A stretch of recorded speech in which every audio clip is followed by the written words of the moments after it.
opinions expressed on this show do not necessarily reflect those of the Barbers Chat Network, our great partners at H&B Media, or any of our media peers. We're just five idiots who love sports and love to talk shit. If you're offended easily, then this show isn't for you. And for those of you who aren't offended easily, sit back, relax, and enjoy the show. Remember, it's only entertainment.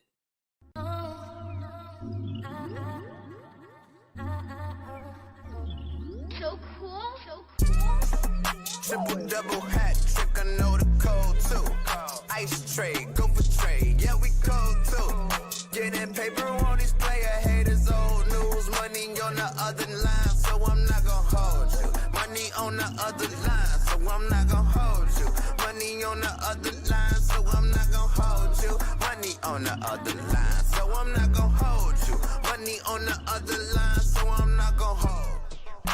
My agent just said we made 100 flat. Make it back and make it stack. This like no Steven Jack. Put my rings up in the camera like I needed that. Up in the air and at the rim is where I meet them at.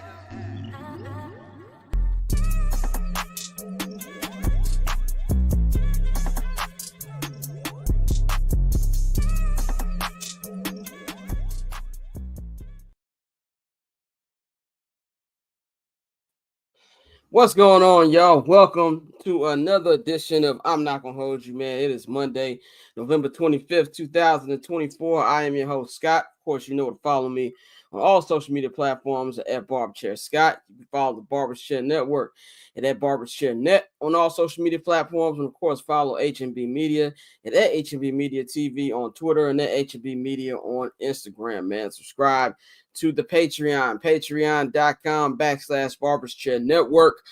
If you scan right here on the QR code, it'll take you right to the link, man. If you subscribe to the $10 holla, which is the Barberchair All Access tier, you will get 25% off on your first order at the Barberchair Network shop. That is bcnetshop.com. That is for first-time subscribers only. If you are a current subscriber, man, then, just go on the actual site and just buy some merch. But we'll have some Black Friday deals coming up for y'all this week as well, man. We got a packed show for y'all. The homie Pavy will be joining us later on to talk NBA. Courtney will be joining us later on to get into the football, man. But we're going to talk some local hour stuff here in just a minute. I'm going to bring my co-host in a minute, but I have a different way I'm going to start this show now because of some news we just got. We're going to bring in the rest of the guys. We got Bang, we got Mikey, we got Dante right here on I'm Not Gonna Hold You. Of course, you can follow Bang at JR Bang on all social media platforms. You can follow Dante at Octobers on Twitter, and you can follow Mikey at Junior_Solito on Twitter. Hey man, what happened to the game that I love? Dog? Oh my God. What happened to the game that I love? Look, man. Look, man. What We gotta talk about this, dog. Like I know that I am a self-declared Kendrick stan. I am fine with that. There's only two artists that I will die on the hill for, and that is Kendrick Lamar and Jay-Z. I am very, very aware of that. But I ain't never, ever in the history of this beautiful game that we call hip-hop ever seen niggas call the fans. Man. I've never seen it. When Ross called him a white boy, it's looking like it was true. Because this is the most white man thing I've ever seen in my entire life. I've never seen anything like it. And for those of you who don't know what we're talking about, Drake just filed a lawsuit against Universal and Spotify for, we said, boosting, manipulate, and saturate the streaming services and airways with Kendrick Lamar's song Not Like Us. And then was even more bitch made in this. He says he's not mad at Kendrick and his lyrics. He's doing this to help other artists. Nigga, please. Look, man, I'm not gonna spend too much time on this because it's a sports show, and we're gonna reserve more of this when we go on summer sessions tomorrow. But usually, when I think usually in a beef, I'm not gonna sit up here and act like I'm never a fan of Drake's music. I was a big fan of Drake music. I've always been partial to Kendrick, obviously.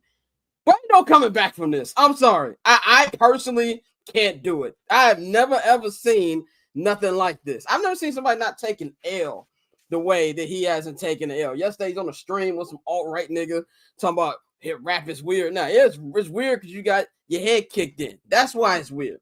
So it's just I've never seen anything like this. I don't understand how you, as somebody of the game of hip-hop, can respect something like this. I'm finna get on my brown sugar hip hop bag, but I am at a loss for words. He's telling right now. That's exactly what that is. And to put it on this, I'm trying to protect future artists. Nigga, please. All right, that's really all I gotta say. Dante, Ben, you have anything to say before we actually move on to talk about what we gotta talk about? I mean, it's pathetic. It's pathetic, bro. Like it's funny because what the nigga say in the song, crazy, scary, spooky, hilarious. That's what all this shit is. G. He really got smoked, and then not only bitched about it, went and sued this man. G. Like I'm really at a loss for words at this point. I might need a new. No, I don't know. He didn't sue Kendrick. Sue the label. I'm sorry, sue the label, which is worse. Which is way worse because this is the same label. If you read it, it said the label pretty much told them niggas sue Kendrick. Because all they're gonna say is, well, we do the same thing for you. So what are we talking about? He's trying to put we know Universal he's unpaid for on a RICO charge. Ridiculous, bro. That is nuts. That is nuts. This is my favorite rapper, G. I'm really disappointed. Drake's your favorite rapper?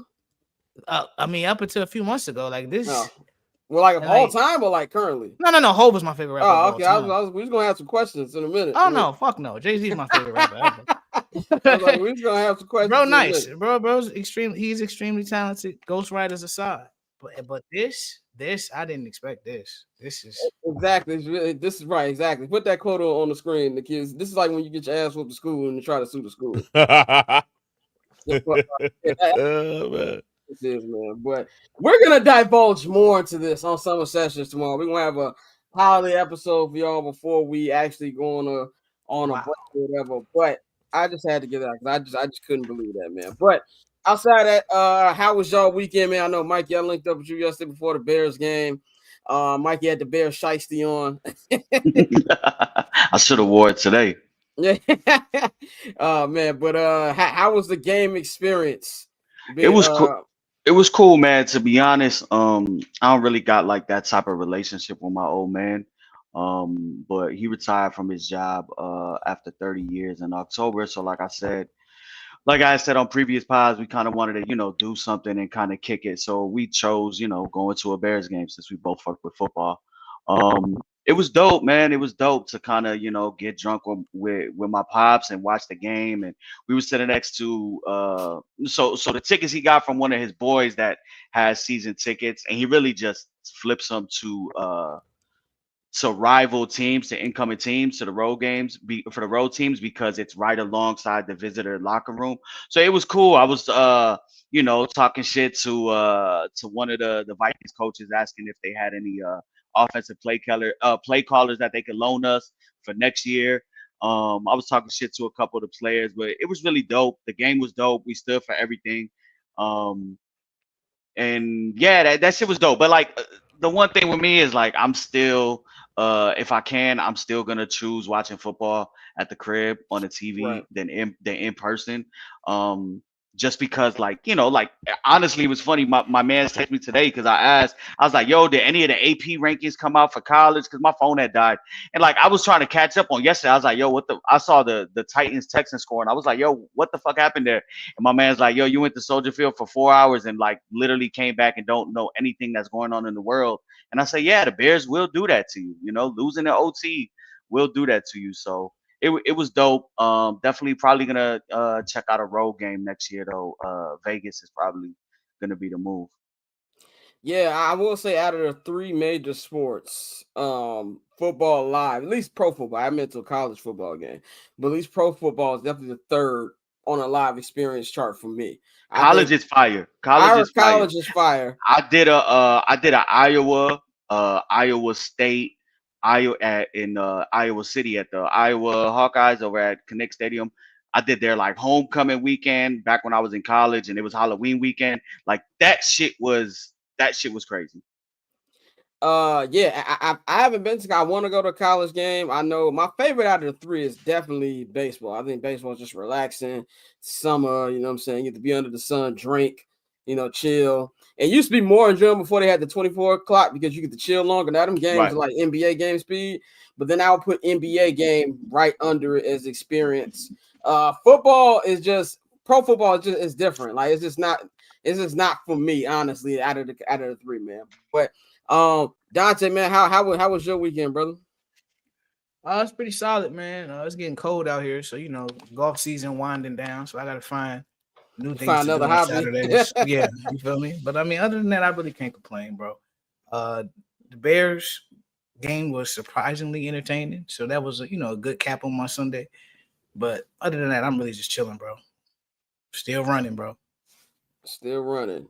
Like Drake running to the fucking lawyers. Bang. How you feeling better? I know. Yeah, I'm feeling when better. MIA on the show on Friday.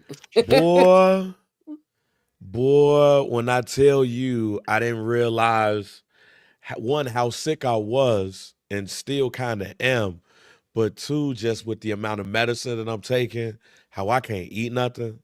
Really, like I really got to watch what I eat. Like I ain't never had a situation that I had on Friday where I not only threw up, but just nodded off like I was a crackhead with all of the drugs that I have to take right now. But outside of that, first of all, I'm doing this show and get my whams on because between this Drake thing and the Squabble Up video being dropped, I watched the video, but I didn't watch the video.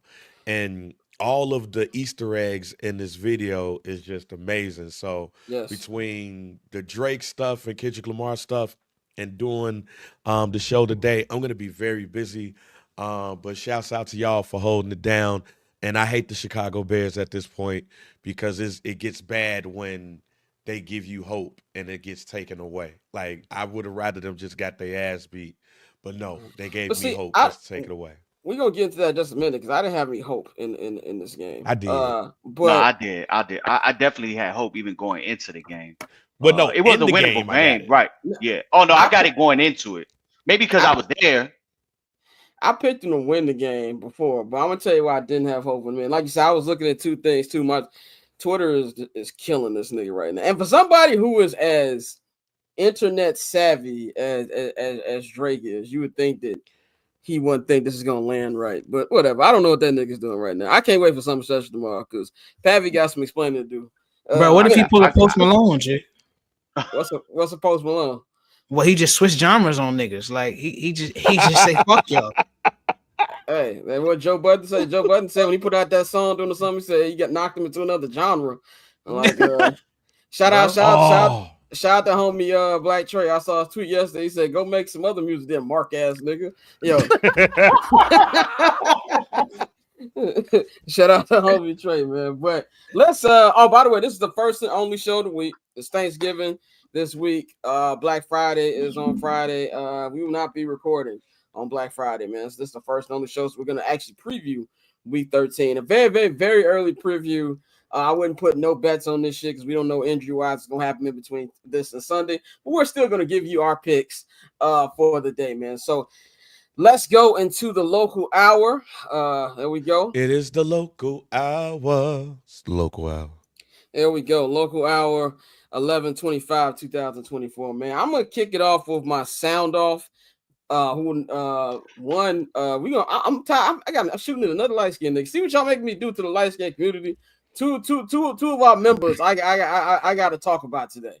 But I got a very special video I want to play real quick before I get into my rant. Let's play this.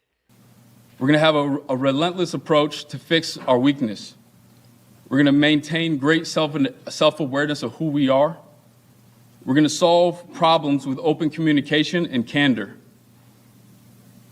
And we're gonna consistently put players in position to succeed. And the last thing, the most important piece, is we're going to take the North and never give it back. That was your Chicago Bears general manager, Ryan Poles, almost 3 years ago. We're coming up on about 2 months from that being 3 years ago, January 25th, 2022, where he was introduced to the Chicago media as the new general manager. In the media room, they still don't put us there. I don't know why they don't put us in that big old room they got. They got a lot of space over there. But that quote, when I saw it, I said head ass. Like, I was, it just sounded like something I don't want to hear from a team that ain't dominated the North and God knows how long. Now it looks even funnier.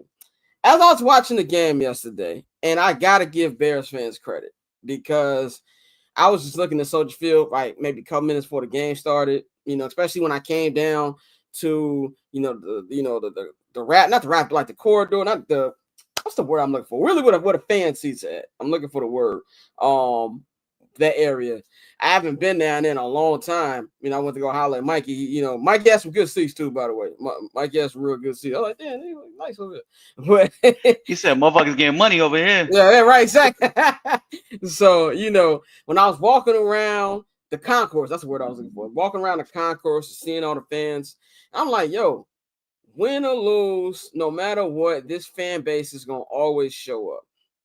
And it kind of made me sad a little bit, like they're taking advantage of the fan base because they deserve to be a bigger product. Ryan Poles is a liar. And I don't care what people say about what I'm about to say, but he's a liar. He lied to our faces. We're gonna give the North and never give it back. All the stuff we've been hearing. Remember from the beginning of this year, this is the offseason of Ryan Poles, and he went up to the combine, filming himself. He was at that exit press conference where he announced he's gonna keep Flus, filling himself, being on Hard Knocks. Oh, this is the deepest team I've ever seen. It's going to be hard to make this roster while he let Velus Jones make the roster again. And then saying, oh, it's time to win. He said that multiple times. Those are the last words that you heard from him on the final episode of Hard Knocks. Fast forward a couple months later, 4-7 right now. 5-game losing streak. Let's just be 100% real. It's going to be a 6-game losing streak in about 72 hours. Like, let's not even lie to ourselves. And this will be the second biggest losing streak of his tenure as Bears general manager. We get to get the infamous 10-game losing streak in 2000. Can you bring that comment up? That's bullshit. Bring that comment up real quick. The last one. Expectation never. Get the fuck out of here with that shit. Y'all Bears fans got to stop with that expectations weren't realistic now that the roof didn't cave in. Everybody said that this team would be in playoff contention. I don't want to hear that shit. Get out of here with that. There were definitely. Hey, wait, real quick, Scott. I'll go better. If you look at the games that we lost, we very well could be in that expectation coaching, range. You're 7-4. But I'm gonna get to that in a minute. But back to Ryan Poles. You said this was going to be a season that we were going to win. And now you look at it. The main problem, which everybody saw coming a year ago when the 2023 season was still going on, get rid of Eberflus. And I'm not saying the players deserve to be off the hook. No, players go out there and play the game. They deserve blame for this as well. But if you look at all the Bears losses they've had this year, it has had something to do with coaching. Just look at the stats. Look at the records. He's 0-2 against the division right now, and it's going to be 0-3 in a couple days. And it goes back to Ryan Poles. As I was listening to Caleb Williams talk in his press conference yesterday, and he gave very glowing words about Thomas Brown. The rest of the offense has given glowing words about Thomas Brown. It's something that stands out to me right now in that locker room. I feel like it's two different locker rooms with two different vibes right now. I feel like the defense is really broken down and disappointed because they're supposed to be the stronghold of this team. And now they're just not. The offense feel like they've got new life.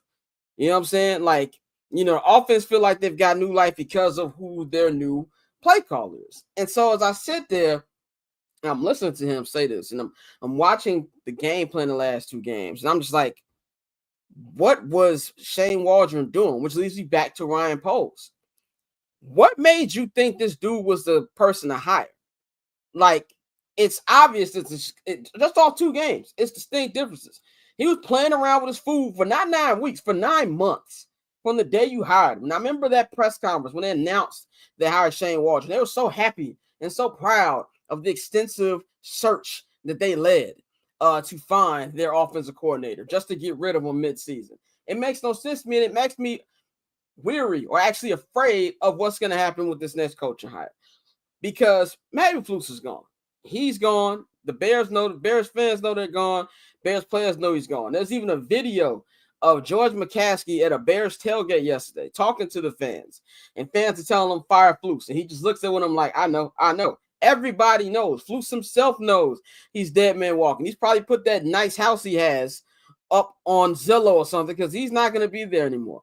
The question here and the problem I have right now, I'm scared that no matter how well Caleb's been playing, that they're going to hire the wrong dude again. I've said this time And time, again, is as hard of a time as this franchise has had to find a good quarterback. They've had just as hard of a chance finding an actually good coach. There are 3 good coaches in the history of this 105-year organization. Really 2 if you want to include just the modern era. No disrespect to George Halas, but in the Super Bowl era, they've only had 2 good coaches, Mike Ditka and Lovie Smith. And as great as Lovie Smith was, he was a company man. Let's keep it real. They saw what Mike Ditka was. They saw the loud, powerful personality, that kind of football guy that you knew, who was just as popular off the field as he was on the field. No matter said, yo, I know you had the greatest decade in modern Bears history where you won a Super Bowl. You went to 3 NFC championship games. You won the division 5 times. We don't want that anymore because of the loud personality.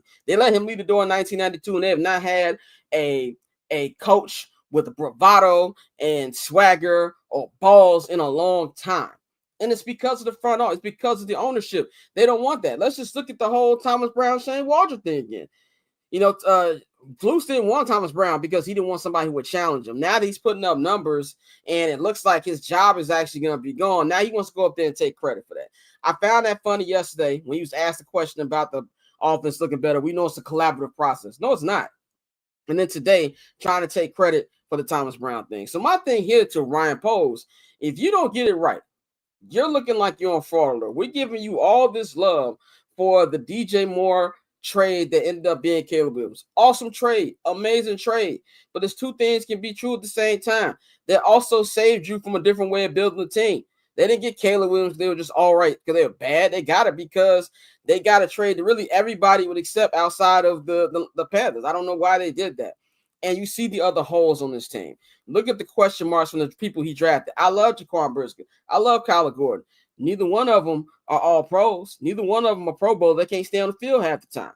What has he really done to give the praise that he's given? And I've watched it. And we're sitting up here. We're sitting there having the same conversations that we were having 12 months ago.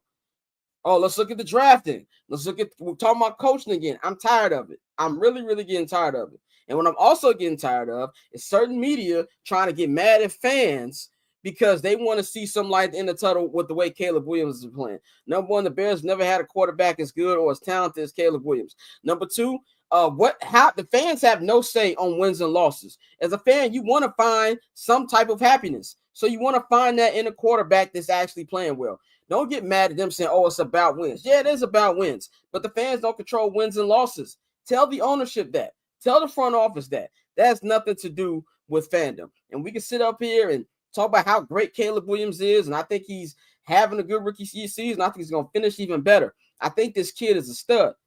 But if you don't have the right coaching, they're going to be those of franchise who not ruined them, because I think Caleb is beyond ruining at this point, but not getting everything they could out of him because you have idiots surrounding him. This is a big, big winner for this franchise. And I'll be honest, I have no faith in them getting it right. Any bit of bail that I used to shoot them is gone. It is completely gone. They need to get the job done, and that's ultimately on the McCaskies, Kevin Warren, and Ryan Poles. That is my opening sound off to begin this game, man. Let's get into the game reaction.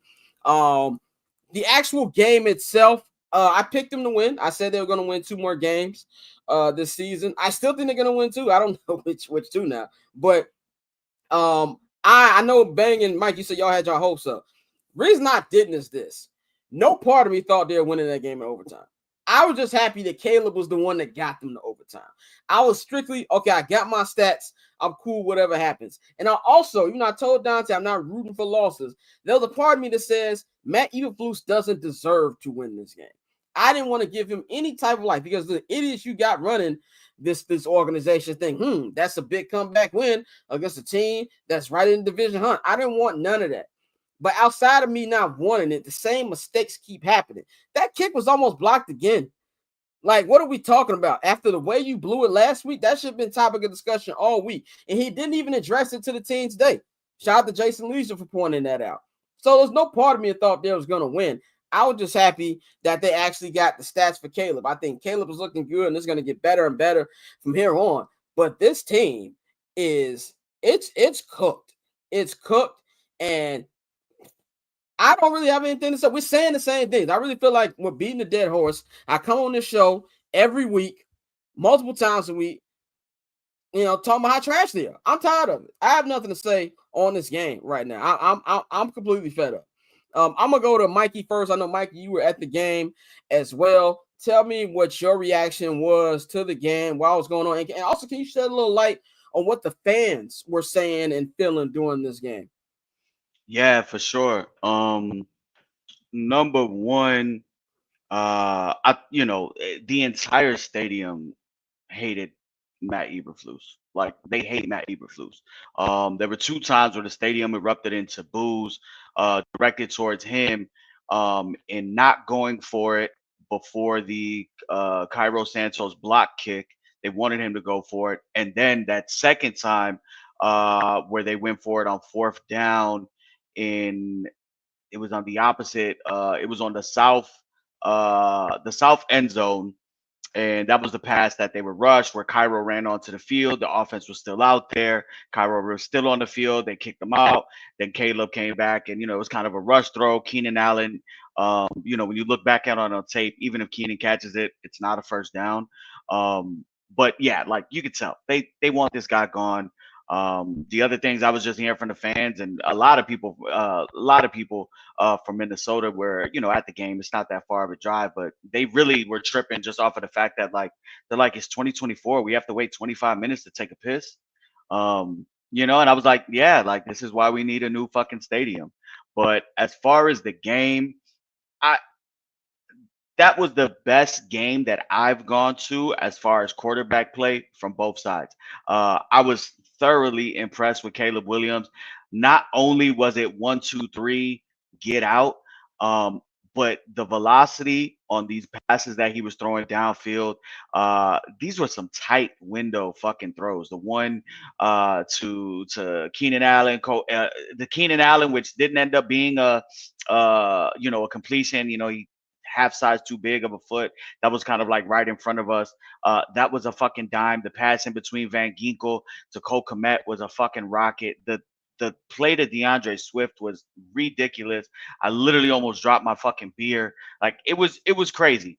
So seeing that live, that was amazing. But then on the other side, I'm sitting with some Viking fans, and I got to be honest with you, I was thoroughly impressed with Sam Darnold. He made big throw after big throw after big throw. True story. I'm walking out of the concourse, and I bump into Tyson Bajan's dad, and he's like right here by me, and I just tell him I was like, crazy game, right? And then he literally says, he's like, man, Sam Darnold is a fucking savage. And it was true because, I mean, 6 completions of over 20 yards on this defense. And when we thought that our secondary, I know we're down Jaquan Brisker and Elijah Hicks, but we thought our secondary, was the strongest point of our defense, but they got absolutely cooked. Jordan Addison, grown man hands. TJ Hawkinson was literally non-existent until late in the into the overtime period where he literally him and Justin Jefferson had some huge receptions in that OT period. But just from the Bears standpoint, the one thing that the guys behind me kept saying is just like, we have a defensive head coach, and at every single moment that we kind of needed a stop, we couldn't. I was kind of tracking plays earlier today on the rewatch, and you're talking about the last 2 possessions for the Vikings. So that's the possession where they go and they kick the field goal to go up 27-16. That was an 11-play drive. Hold on, I got it right here. Broke ass phone. That was an 11-play drive for 63 yards. In that drive alone, they converted a 3rd and 13. They converted a 3rd and 12. Like that can't happen. And that was through the air. Especially, I had told the lady next to me, Sam Darnold got injured right in front of us, and I told the lady, she was like, "Oh fuck, Nick Mullins." A big thing that Vikings fans have is that they don't know if when Nick Mullins comes in, if his pass is going to be incompletion or turnover. Like there's no ifs or buts about it. They have no confidence in their backup. I literally told her, I said, "Listen, I'm a Bears fan. It's 3rd and 13. They're going to find a way to Nick Mullins hasn't thrown a pass all season. He's going to find a way to come in and pick this up. And that was exactly what happened. A 14-yard reception to Jordan Addison. And she just looked at me like I was fucking crazy. And I just told her, I was like, listen, like I know my team and I know what the staple is of Matt Eberflus defense and a lead defense. When it comes down to a one-score game and when it comes down to the fourth quarter, they're just going to give it up. So that was embarrassing. I thought offensively, that was outside of the Jaguars game. That was probably some of the best ball that I've seen offensively with just being able to move the ball. If you go back and look at the box score, Keenan almost had a hundo. DJ had over a hundo. Rome with some tough catches. Keenan had 60-something yards. DeAndre Swift had that big reception. So Caleb was able to put the ball all over, get into his playmakers' hands, and you could just see confidence.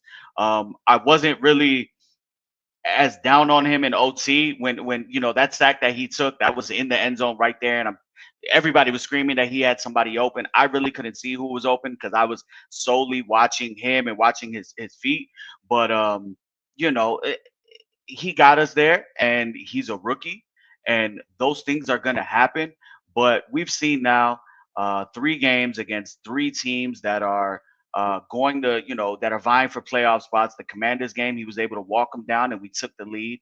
The Packers game, he was able to get us down there, walk them down, get into field goal range, and something else happened. And then we saw him be able to get this team offensively. He didn't quit. I felt the defense had quit. He didn't quit when it came time, down 11, like he was still ripping the fucking ball. And those are the makings of a great QB and things to come down the road. I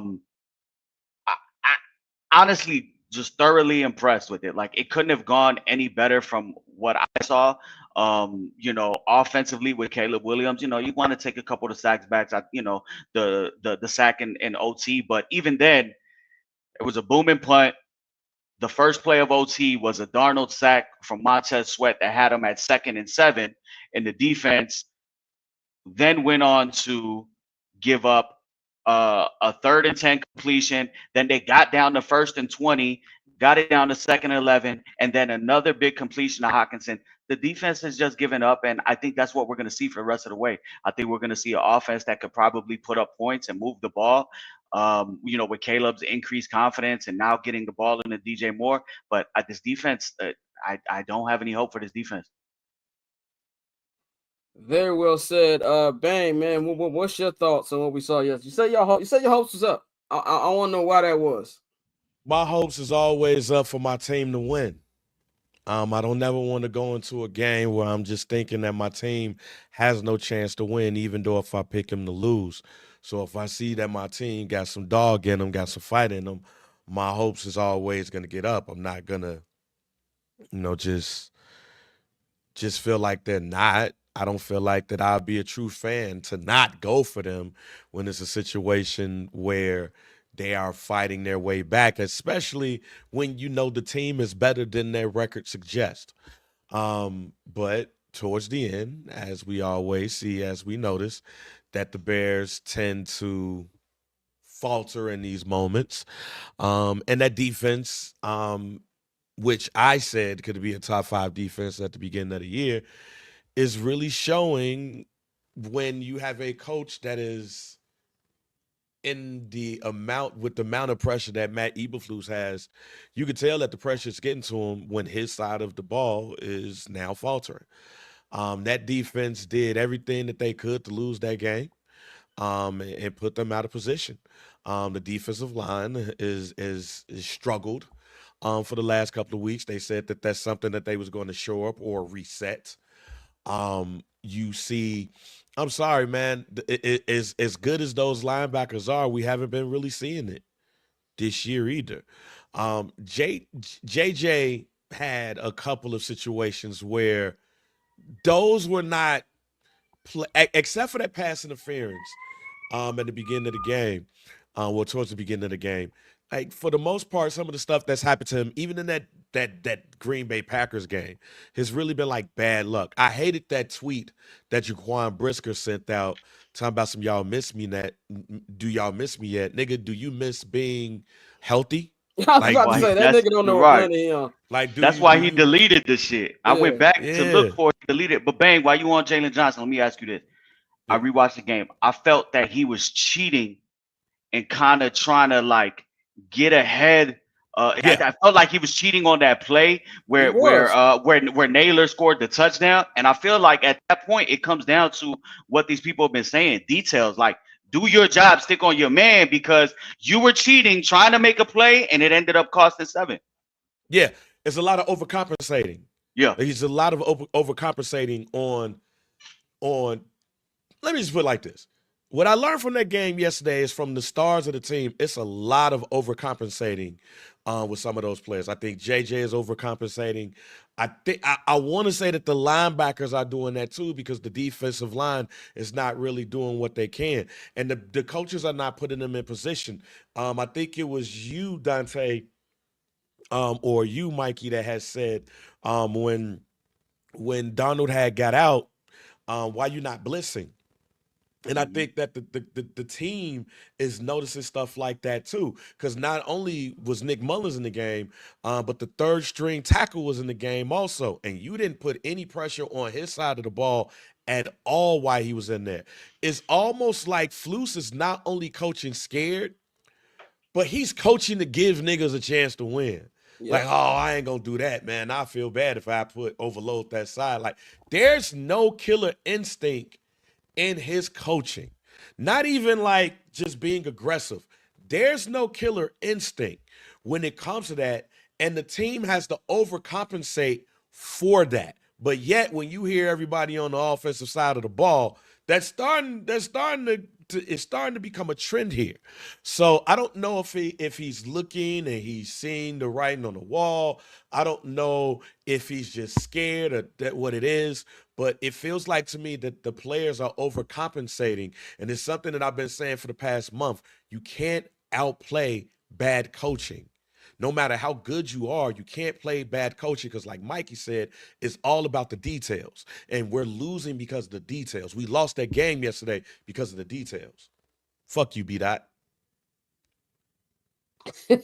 Shout out to B-Dot. Yeah, I gotta respect B-Dot's Packer fanism. You know what I'm saying? Because nigga, I don't. He live in North Carolina. I mean, but who you got to root for in North Carolina though?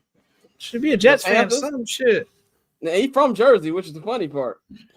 Root for the Jets, nigga. Anyway, I also want to say this. I know this ain't got. I'm gonna be off topic all day. I'm reading more and more about this. Suing your own label, nigga. Like. You're going against white niggas' money. Like, what are you doing? Pavy made a great point. Who gonna go to jail? Lucy and Grange, nigga? Like, he's not going to. That's like Logan Roy going to jail. He ain't gonna do nothing mess up his own stuff. Anyway. For those of you who are watching, I know people just added the chat. I am in awe. Okay, my hip hop bones right now are in shock of what we just saw. But we're gonna go right back to this football. Dante, man, give me your reaction of what happened yesterday with the Bears. I think Mikey and I were on point with our assessment that the defense is not going to play, too well for the rest of the season. I think that's the case. I hate to say it. I know I saw Lance Briggs talking about you don't want guys to, let go of the rope. I think they let that motherfucker go a couple weeks ago. I just think they're just ready for a new voice on that side of the ball. As for the offense, I liked what I saw. I mean, Caleb once again looked confident. He looked like he knew where he wanted to go, and when where he wanted to do wasn't there, he was either going to use his legs to get some yards or he was going to, get rid of the ball. He only got sacked 3 times, and the last sack was really the only sack where I was like, come on, bro, you can't take that sack.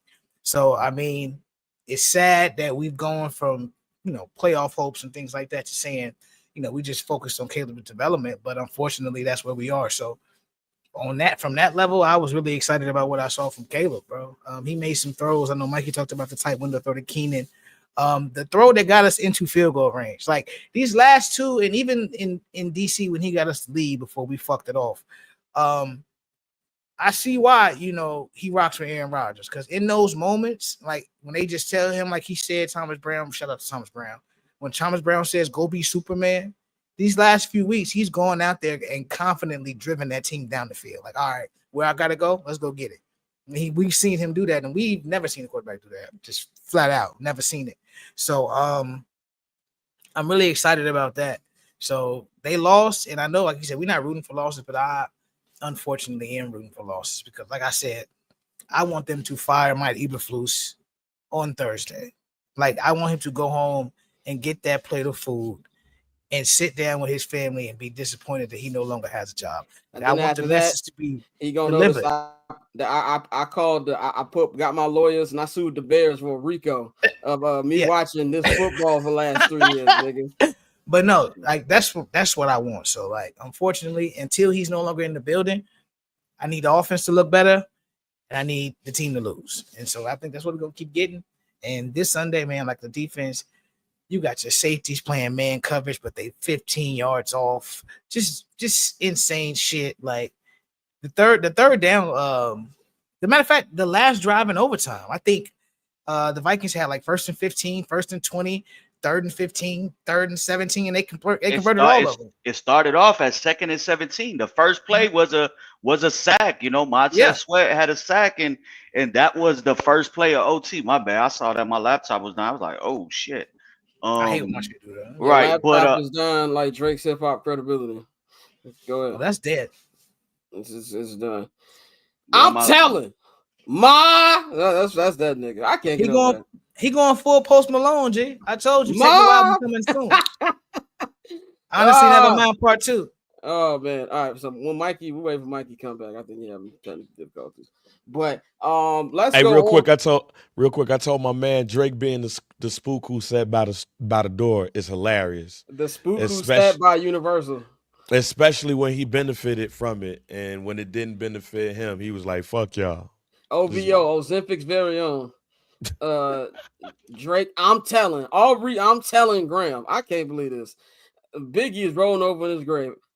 Jam Master Jay is rolling. Every hip hop legend is running. That's like Jay suing Hot 97 for debuting Ether. What are we doing? This pathetic shit. What are we doing, dog? And does he know what kind of lawyers Spotify and Universal have? Like, does he understand? Like, this can backfire. Anyway, oh my god, I cannot wait for Summer Sessions tomorrow. Subscribe to the Patreon. Subscribe to the Patreon right now, because you're gonna want to listen to this next Summer Sessions when you're getting ready for Thanksgiving with your family. But we're gonna bring Mikey back in so he can finish his point before we move on. Yo, yeah, y'all can hear me? Yes, sir. All right, cool. The one thing I was gonna say is I agree with y'all. And I'm with you, Dante. It's all about Caleb and his development. I only picked them to win one more game, and that was, what was that, 2 weeks ago? That was after the Patriots lost. But at what point are we just kind of like, we're just we are repeating the cycle, but at some point I need to see them win, and I need to see them win because of Caleb, for his confidence, and for the guys such as DJ Moore, Cole Kmet, Rome Odunze, DeAndre Swift, Darnell Wright, for the guys that are going to be here next year and going to be like a focal point of the offense. I need to see them actually do it, because being in these close games and putting up these numbers and all of that's cool. It shows you can play at this level, but you have to learn how to win. And unfortunately, under this coach, a large portion of this team for 3 years has not learned how to win. And now your rookie quarterback and, Rome and all these guys, they're once again now in that same pattern of not knowing how to win. Because what's going to happen is, and we're Bears fans, we know how this is going to go. They're going to fire the coach. They're going to hire a new coach and a new staff in January or February, whenever they complete their interviews and they land on their guy. Whatever Trace Armstrong guy is coming out, then they hire. That's what it's going to be. Then we're going to have to tell Bears fans to relax and calm down. Because it's going to happen. Because we have to see this coaching staff do it. So it's another wasted. So for me, I really wish they would have came back and won yesterday, because you have to have that in your back pocket. I know Caleb isn't broken. I know Caleb isn't rattled, but I know Caleb wants to do what he did yesterday in the offense, and Thomas Brown and all these guys, and then go back to the locker room and be like, yo, we got the dub. Like, we found a way to win, because next year is going to be tough. You Cowboys, Steelers, the division, it's going to be those teams that we're going to be playing again next year, and you got to find ways to win close games. And they've had 3 chances this year to win 3, specifically on the arm of Caleb Williams in the offense, and they haven't done it. They were in 1 possession game week 2 against the Texans. They were in a 1 possession game the following week against the Colts. Like, you have to start kind of cashing in on these for the long-term development of the staff, or for the quarterback and the offensive guys, because if not, like, it's going to be a learning period next year. And how much patience are fans going to have, and how much grace are we going to give them? They're going to say, "Oh no, Caleb, you got a better coach. You got to win." And we know that's not how it really works. But for their sake, I would love to see them play in a close game and beat a Niners team that's kind of shaky, and maybe beat, a Lions team at home, or the Seattle and Green Bay. Like, if they could find a way to get 3 more wins, I think it'll do more for the team and the quarterback's confidence going forward than a top 12 pick would. I agree, but unfortunately for that will also help Matt Eberflus. Nah, I think that shit is over for him, bro. You can't, because even I then, hope so. I think it's over for him. I think it's over for him, bro. Because at this point, like, you have all of the data, like, you have everything you need to move on from him. There's nothing. Even if they find a way to get 3 more wins, 7 and 10 does not save your job when you go back and look at how we got to 7 and 10. Just a couple weeks ago, you were in London, Scott, and we were 4-2, coming off of a 30-something point game. Yeah, and it was me, Dante, and my brother were drinking Kerry Bradshaw drinks. Y'all were FaceTiming me. You know what I'm saying? Y'all FaceTime me, and Mikey. And we were like, okay, y'all FaceTime Mikey, but y'all ain't FaceTime me. We knew that you was probably with the kids, nigga. Get up and walk out. I went. He was like, "You being a family man, man." Nigga, I was asleep. I knew Mikey. That's this week. That's this week's version of Courtney finding out there's another group chat. All right, man. Let's move on to our next topic, man. I want to talk about Caleb and the offense, man. They put up 27 points this week, pretty good. Caleb Williams, I believe this is his best game as a pro. I know I said that last week, but he got an end zone this week. He went 32 of 47, 340 yards passing, 2 touchdowns. Had 33 yards on the ground off 6 carries, and the offense just looked fluid. Now, worse with stalled drives, I think they had a lot to do with execution. Of course, those things can get better. I thought Caleb was excellent. Obviously, I can't give him a pass for that terrible sack he took in overtime that took them out of range to win that game. But he's a rookie. He makes rookie mistakes. I know it's gonna sound like I'm like giving him a pass, but it was phenomenal. I loved what I saw, and I feel like it's making the game easier. The Caleb I saw a couple weeks ago at Hallis looked very dejected, and I was very worried. He's starting to have the same look that Justin had, the look that Mitch had, and I was worried that they might be doing it again. But the switch to Thomas Brown, I feel, saved the trajectory of his personal season. And it just makes it easier. And the way that he talks about Thomas Brown, the way that the players talks about Thomas Brown, it's like a breath of fresh air. And he's making the game easier for him. And what I have been yelling from the mountaintops since like week 3, run. When there's not a play open, run. And you can also see the offensive line doesn't look as bad when you're getting the ball out quick, when the scheme makes sense, when the play calling makes sense. He only got sacked twice yesterday, and one of them was on him. So I think that has a lot to do with it. And it's just, I was thinking, how different would this season be if the season started with Thomas Brown as the offensive coordinator? They probably still would have lost a couple games because Flus is an idiot. But just offensively, go back to the Houston Texans game they lost. How much more that they could have done on that final drive to win that game. People forget it was a 6-point game with the Bears having a chance to win the game. How differently would have looked week 1 against that defense against Tennessee. How differently would have looked against Indianapolis. They'd have won that game. They wouldn't have won a stupid 4th and 1. They'd have won in Washington. There's so many different play calls that Shane Waldron made that we know Thomas Brown weren't going to do. And what impressed me the most about this, both from Caleb perspective and but Thomas Brown perspective, it was against this really good Minnesota Vikings defense. Brian Flores makes rookie quarterbacks like rookie quarterbacks. That was not the case. Caleb looked in control. They took what the defense gave them. They didn't force downfield shots. And what I loved was the tight window throws. That was elite quarterback stuff where it looked like it was going to be an interception, but he got it out super quick and got it in those tight windows to DJ Moore, to DeAndre Swift, to Keenan Allen twice. It was just love to see that. And, I feel you, Mike, and we said you need a win for the offense, but I actually feel the offense is fine. Not to say that a win wouldn't help, that I'm way more worried about the defense confidence, because being around the offense, it just feels like and I don't say they're ignoring the record, but it feels like it's a new season for them, but it's not for the defense, kind of. Now, I do believe a win can help them for sure, and I hope they get a couple for that.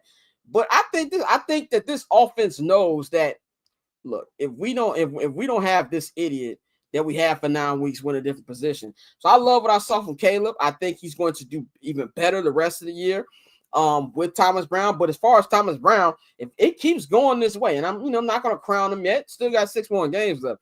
If it continues the offense to be this potent, he should get a job interview for the Bears for the head coaching spot. And then go even further. If they get lambasted in 72 hours, like probably will happen, fire Matt Eberflus during the mini bye, and that's the best audition you can have right there. That's the best job interview you can have, by actually putting him on the job, Thomas Brown, and having him actually show you what he can do. So I loved what I saw from both of them. Scott, remember, he's going to get an interview anyway. He's black.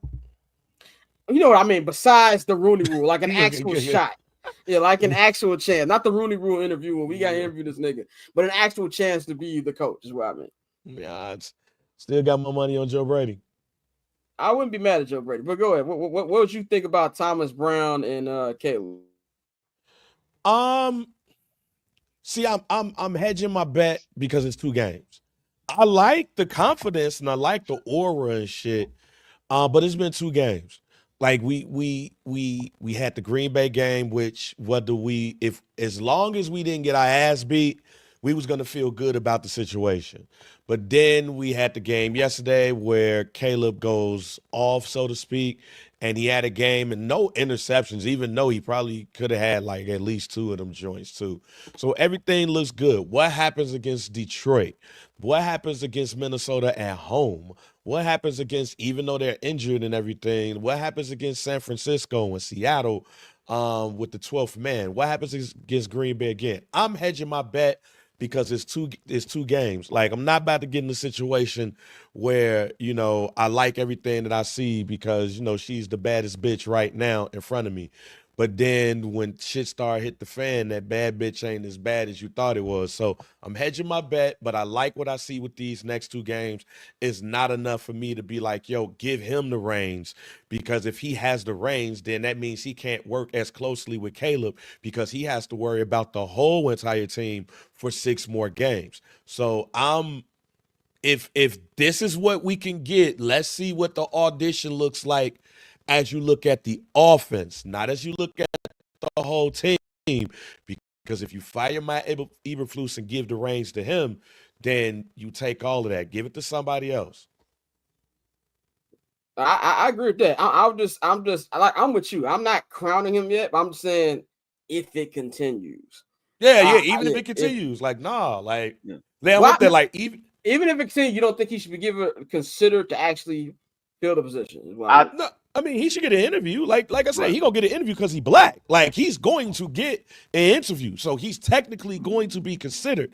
But there's other candidates that's out there who's probably even been in better positions throughout the whole year. Like Joe Brady. Look at what Joe Brady has done with Josh Allen. Look at what Liam Cohen has done with Baker Mayfield. There's other candidates that's out there. I'm just hedging my whole bet because of what we see now. Like, just because we see what we see these next 2 games, that don't mean we give him the job. Like, nah, I'm cool off all of this shit. I need to see it consistently.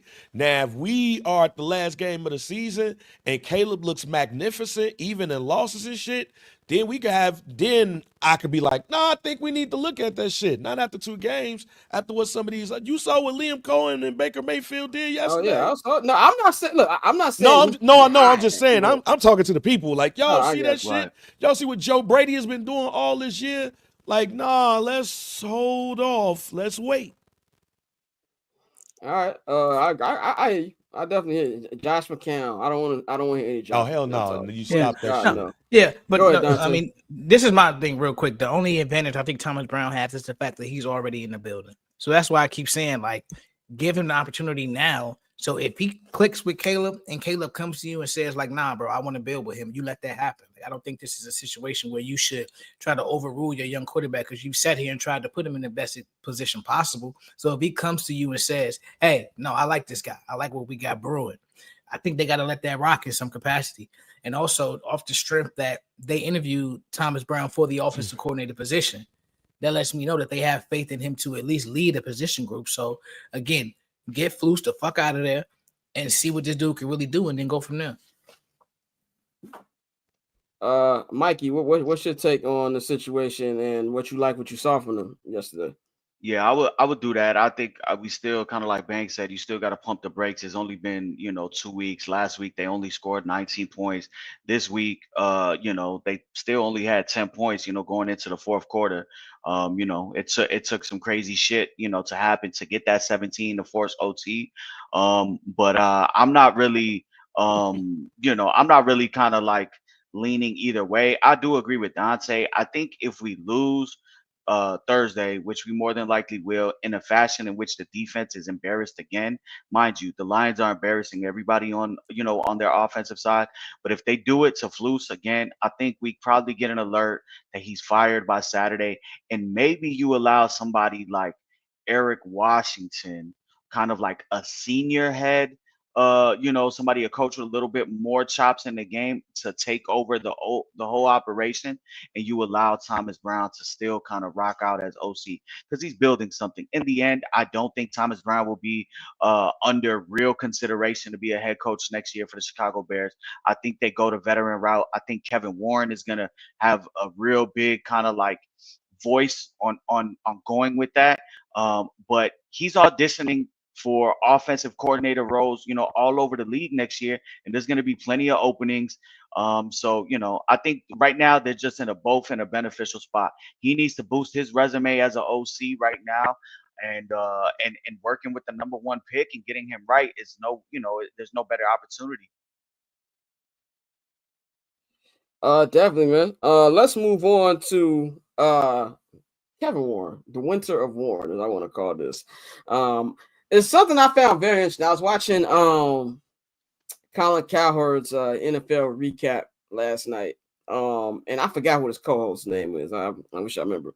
But his co-host, they were talking about the Bears, and they were talking about Kevin Warren. And his co-host said something that stood out to him was that when he watched Hard Knocks and when they assigned DJ Moore to that extension, Kevin Warren was going over the numbers of from Ryan Poles. He's like, yeah, this is good. That's good. He said that's something that was a red flag to him because it feels like maybe he has too much control in it. And I thought that was interesting to take from a national perspective because us on the Chicago media side, us and the Chicago fans, we're like, we don't know how much control he has. What is he doing? What isn't he doing? And he feels like somebody who's an overbearing president or CEO wouldn't be good. While some Bears fans were thinking that maybe that would be good if we know what he's doing. And I also had a different conversation at the press box. In the press box, I won't say who was with. I don't know if they want me to reveal we had this conversation. We were talking about the stadium, and this person was saying that he thinks that the Bears being sorry in this record they have has a lot to do with people not wanting to pay taxes for the stadium, that they'll be a lot more willing to pay that if this was a good product. And I kind of agree with that a little bit. Not to say that it would 100% fix the problem, obviously, because when you build stadiums and stuff, a lot of it doesn't have really that too much to do with the product on the field or on the court. But I do think that would help a lot. And so I think that this upcoming winter is going to be very interesting because you've got Kevin Warren where, you go out there, he was saying the same crappy things that Ryan Poles is saying. We're going to win not just championship, we're going to win championships. And, boasting this whole thing and, how they want this, how much he loves Chicago, but you're allowing this stuff go under your watch. What's he going to do? What's going to be his power that he's going to, put himself into as far as like finding a new head coach, maybe finding a new GM? We don't know. Ryan Poles was not his hire. What's going to be his involvement in that? Also, this actual stadium. We've actually seen actual improvement with these other stadiums that are going to be getting worked on. Buffalo, Cleveland's going to be working on theirs, and nothing from the Chicago Bears. They're stuck in the same situation when she was brought over. One of the main reasons to help with the stadium project. So I feel with Kevin Warren, I hear what Colin's co-host was saying, and Colin even said a little bit about that too, that he's heard from people that he is a little bit of somebody who people don't really like working with like that. I don't really know, because we don't really know that much about Kevin Warren. He goes out there, and when he does speak to the media, I call him TED Talk Kevo. Sound like I'm watching a TED Talk. I know nothing about this man besides the fact that, he worked with Minnesota Vikings. He was the Big Ten commissioner and things like that. That's it. So I feel like that's the big question mark that I feel could go either really, really right, or could go to what Colin was saying, could go really, really wrong. Mikey, I know you've had takes on this as well. What do you think about the Kevin Warren, what's on the table for Kevin Warren this year? Do you think that him being involved, if he is heavily involved, is a good thing or a bad thing? And do you think that the record has anything to do with maybe speeding up these stadium talks? Yeah, I saw him yesterday in his fucking kingpin black pinstripe fucking suit yesterday. He was chopping it up with all the people from the Vikings. I wanted to yell something to him, but I wanted to, actually watch the game and not get escorted.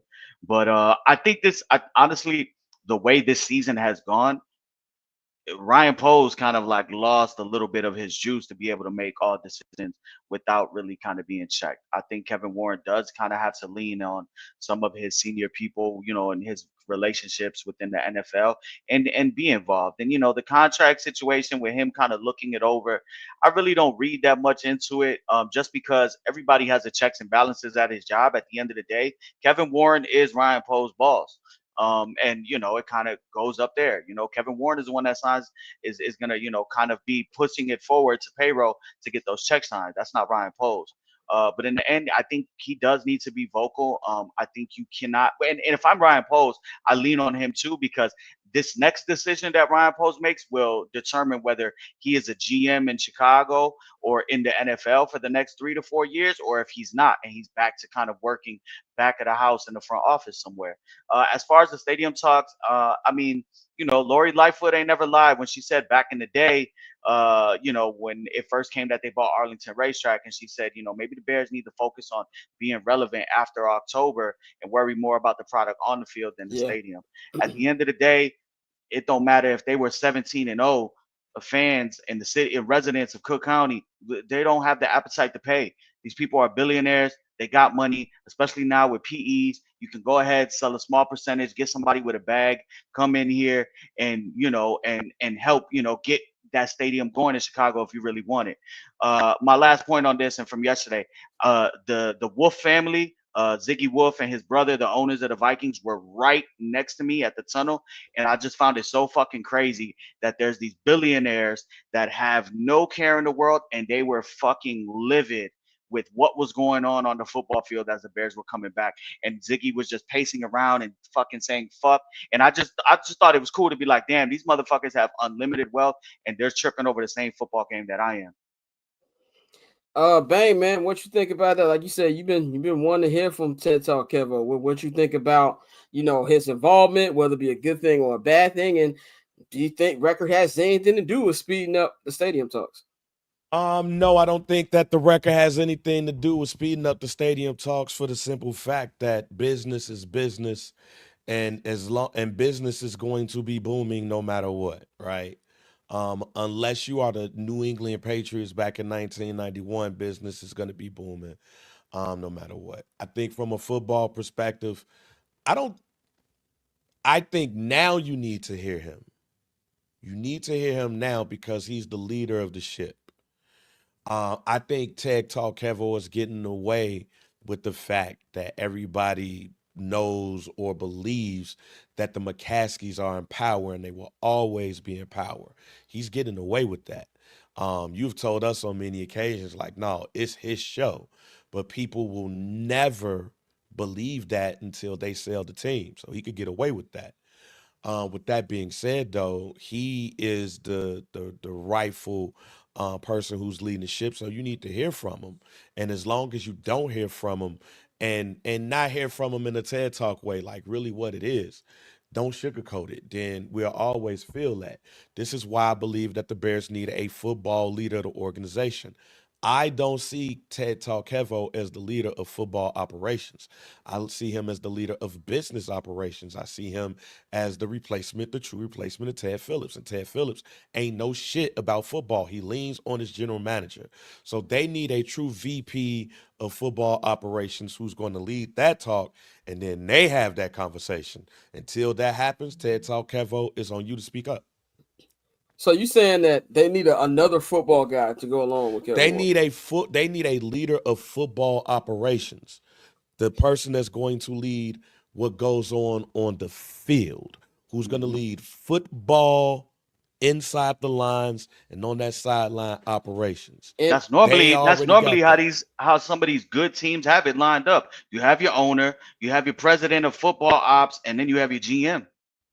in the words of Roland Weebay Bryce in season 4 of The Wire, you asking too much. Oh, I know. That's why I said until then, Ted Talkevo got to be Ted Talkevo and talking this bitch. Yeah. But Dante, what's your thoughts on everything Kevin Warren? I think we know too much about Kevin Warren. Think we know too much? In the sense that, like, well, I should say we talk about Kevin Warren too much. Oh, I got you. Okay. But the really great teams, you don't really talk about the president of football operations every fucking time we talk about the team. But every time we talk about the Bears, it turns into a conversation about Kevin Warren and Ryan Poles. And so that usually means somebody's not doing their job. So, like, at this point, I'm tired of hearing about the nigga. Like, get us a stadium somewhere. Like, you know, even with the news today about them getting the tax deal done, you still saying you want to put $2 billion on the lakefront when the city has pretty much told you no. So I'm at the point where it's like, if you're going to continue to do this, then the results have to immediately change. And I'm talking about, like, obviously we've sold on this season, but next season you got to see, 10, 11 wins on this football team just off the strength of the way they're moving. And it's because you came in with this arrogance. We played the clip at the beginning of the episode, even though that was Poles and not Warren. But Warren, as you said, Scott, has been echoing the same things. It's time to win now. We about to do this. We about to do that. You're not doing none of that. So, yep. I mean, for me, I feel like we just hear about him too much. So I think it's an important someone, but important in the sense that we need him to get shit done and legitimately just shut up. Like, I don't want to have to be waiting for, a Kevin Warren press conference. I want to see you put shovels in the ground. I don't like the rest of this stuff we doing. I think I'm just kind of fed up with all this shit with the Bears. It's always something as opposed to just letting them just flow like a, functioning organization in 2024. And Dante, that's my whole point. We should not be hearing about anything Kevin Warren if you got a true leader for the football side. We don't really, let's be real. Do we really give a shit about this whole stadium shit? We only give a shit because there's no other level. Like, he is in control of everything. So since that's the case, we got to hear about that shit. We care about the product that's on the field. That's why you need a football leader, and let that nigga talk. And then that other nigga do what you just said. I'm going to sit up in the corner. I'm going to go chill. I'm going to go make sure this stadium get there. I'm going to be quiet. I'm going to go make sure we make the money. Kevin Warren is the money man. We don't never hear about the money man.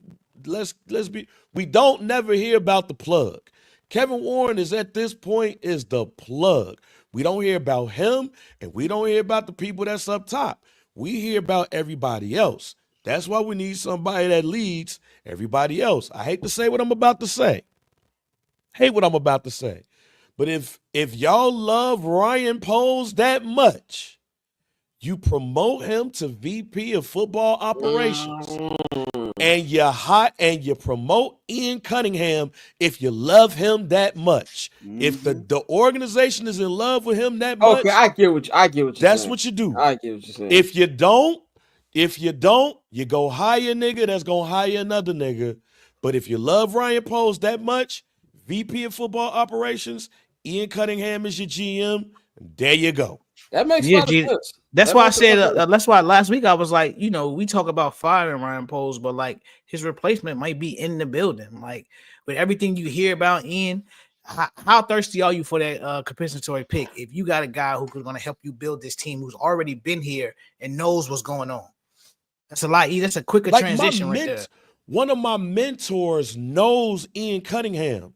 She talks highly of this man. She told me about when Ryan Poles was like, don't get up on that plane. Come back over inside. She talks highly of this man and how smart he is. His replacement might be his replacement might be in the building. Ian Cunningham, for everything that we know, was a big part of why Philly was successful. And they continue to be successful. So if you're going to do it, just do it right. It's Dante, you remember that burger page when we were talking about like White Sox baseball stuff and they would like kind of drop in like one of them insiders. Remember like they were trying to kind of it was like a hamburger or Portillo's or some shit, and like a lot of the shit ended up being true. There's one out there right now for the Bears, and it kind of just popped up today, and he's kind of dropping some interesting nuggets to see. We'll follow it. I bookmarked it just to follow it, but basically Warren won if Fluke's gone, Cunningham won if Fluke's gone. It's been Poe's decision, and that they're 100% decided on firing him, but they're kind of gonna give Poe's one last shot to get this right. But we'll see, how that shit goes. Where's that from? I'm gonna send it to you right now. I know Braggs is following it. He kind of retweeted it today, but it's one of those like burner pages that claims to have, like whatever shit. It was kind of like back when you were a White Sox fan, Scott, and we used to follow the Portillo's joint. That's how it was. And them Portillo's niggas were never right. No, they were right. They were right when it came to fucking to Adam Eaton-ass and Andrew Benintendi, unfortunately. We're gonna do a quick preview of this Lions game because we do gotta move on. But Bears Lions on Thursday, the first game of a Thanksgiving triple header. There's another sorry game after that is Cowboys Giants. And then of course Packers we playing the Dolphins in Lambeau. But the Lions are 10.5-point favorites at home at Ford Field. The Bears, both the games gonna be their second in 4 days. The Lions are 10-1. 10-1. It wasn't a pretty win yesterday, but a win is a win. They got a dub over the Indianapolis Colts. Their offense looks amazing. They look like they're trying to get it back. Get them back for how they lost last year in the NFC Championship game, man. This game to me is very simple. I don't think we need to spend too much on this game. I think one or two things happens. I think they either get their ass kicked or they actually win the game. I don't see a situation where and I thought it was going to be a close game at first. It'll either be a close game and they win or they get their ass whooped.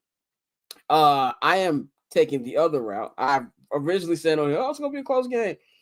But then I've been watching these last couple games. As better and as good as the Dolphins it's gotten better.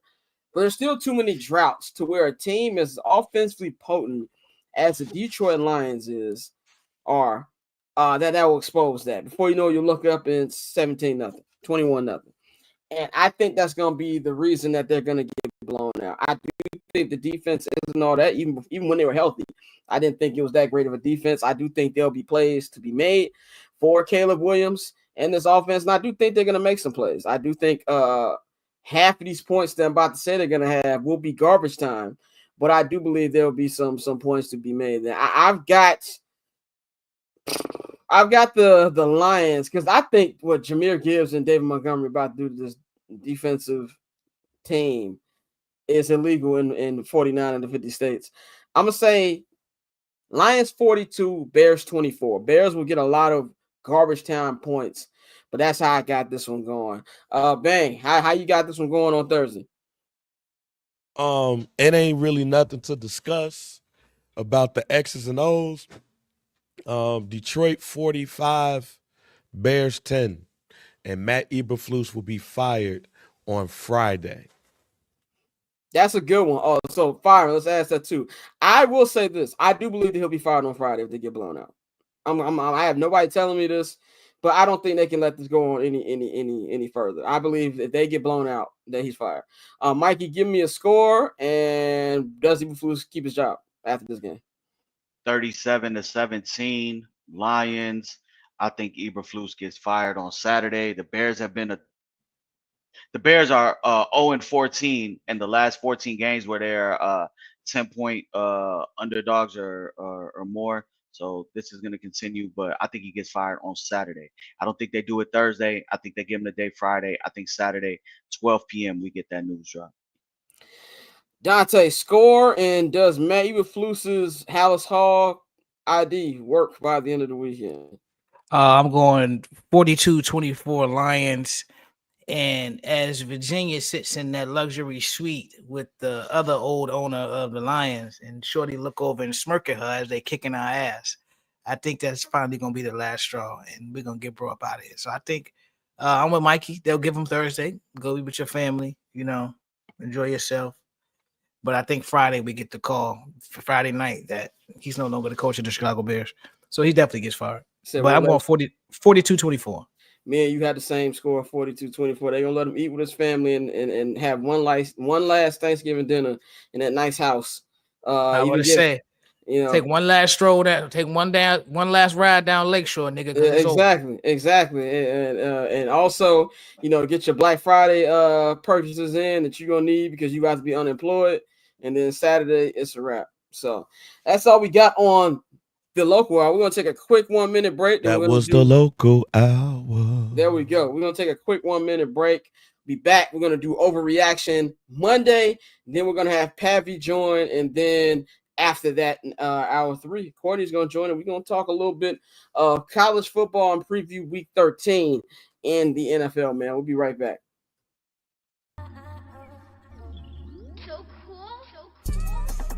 Triple double hat trick, I know the code too. Ice trade, go for trade, yeah we cold too. Getting paper on these player haters, old news. Money on the other line, so I'm not gonna hold you. Money on the other line, so I'm not gonna hold you. Money on the other line, so I'm not gonna hold you. Money on the other line, so I'm not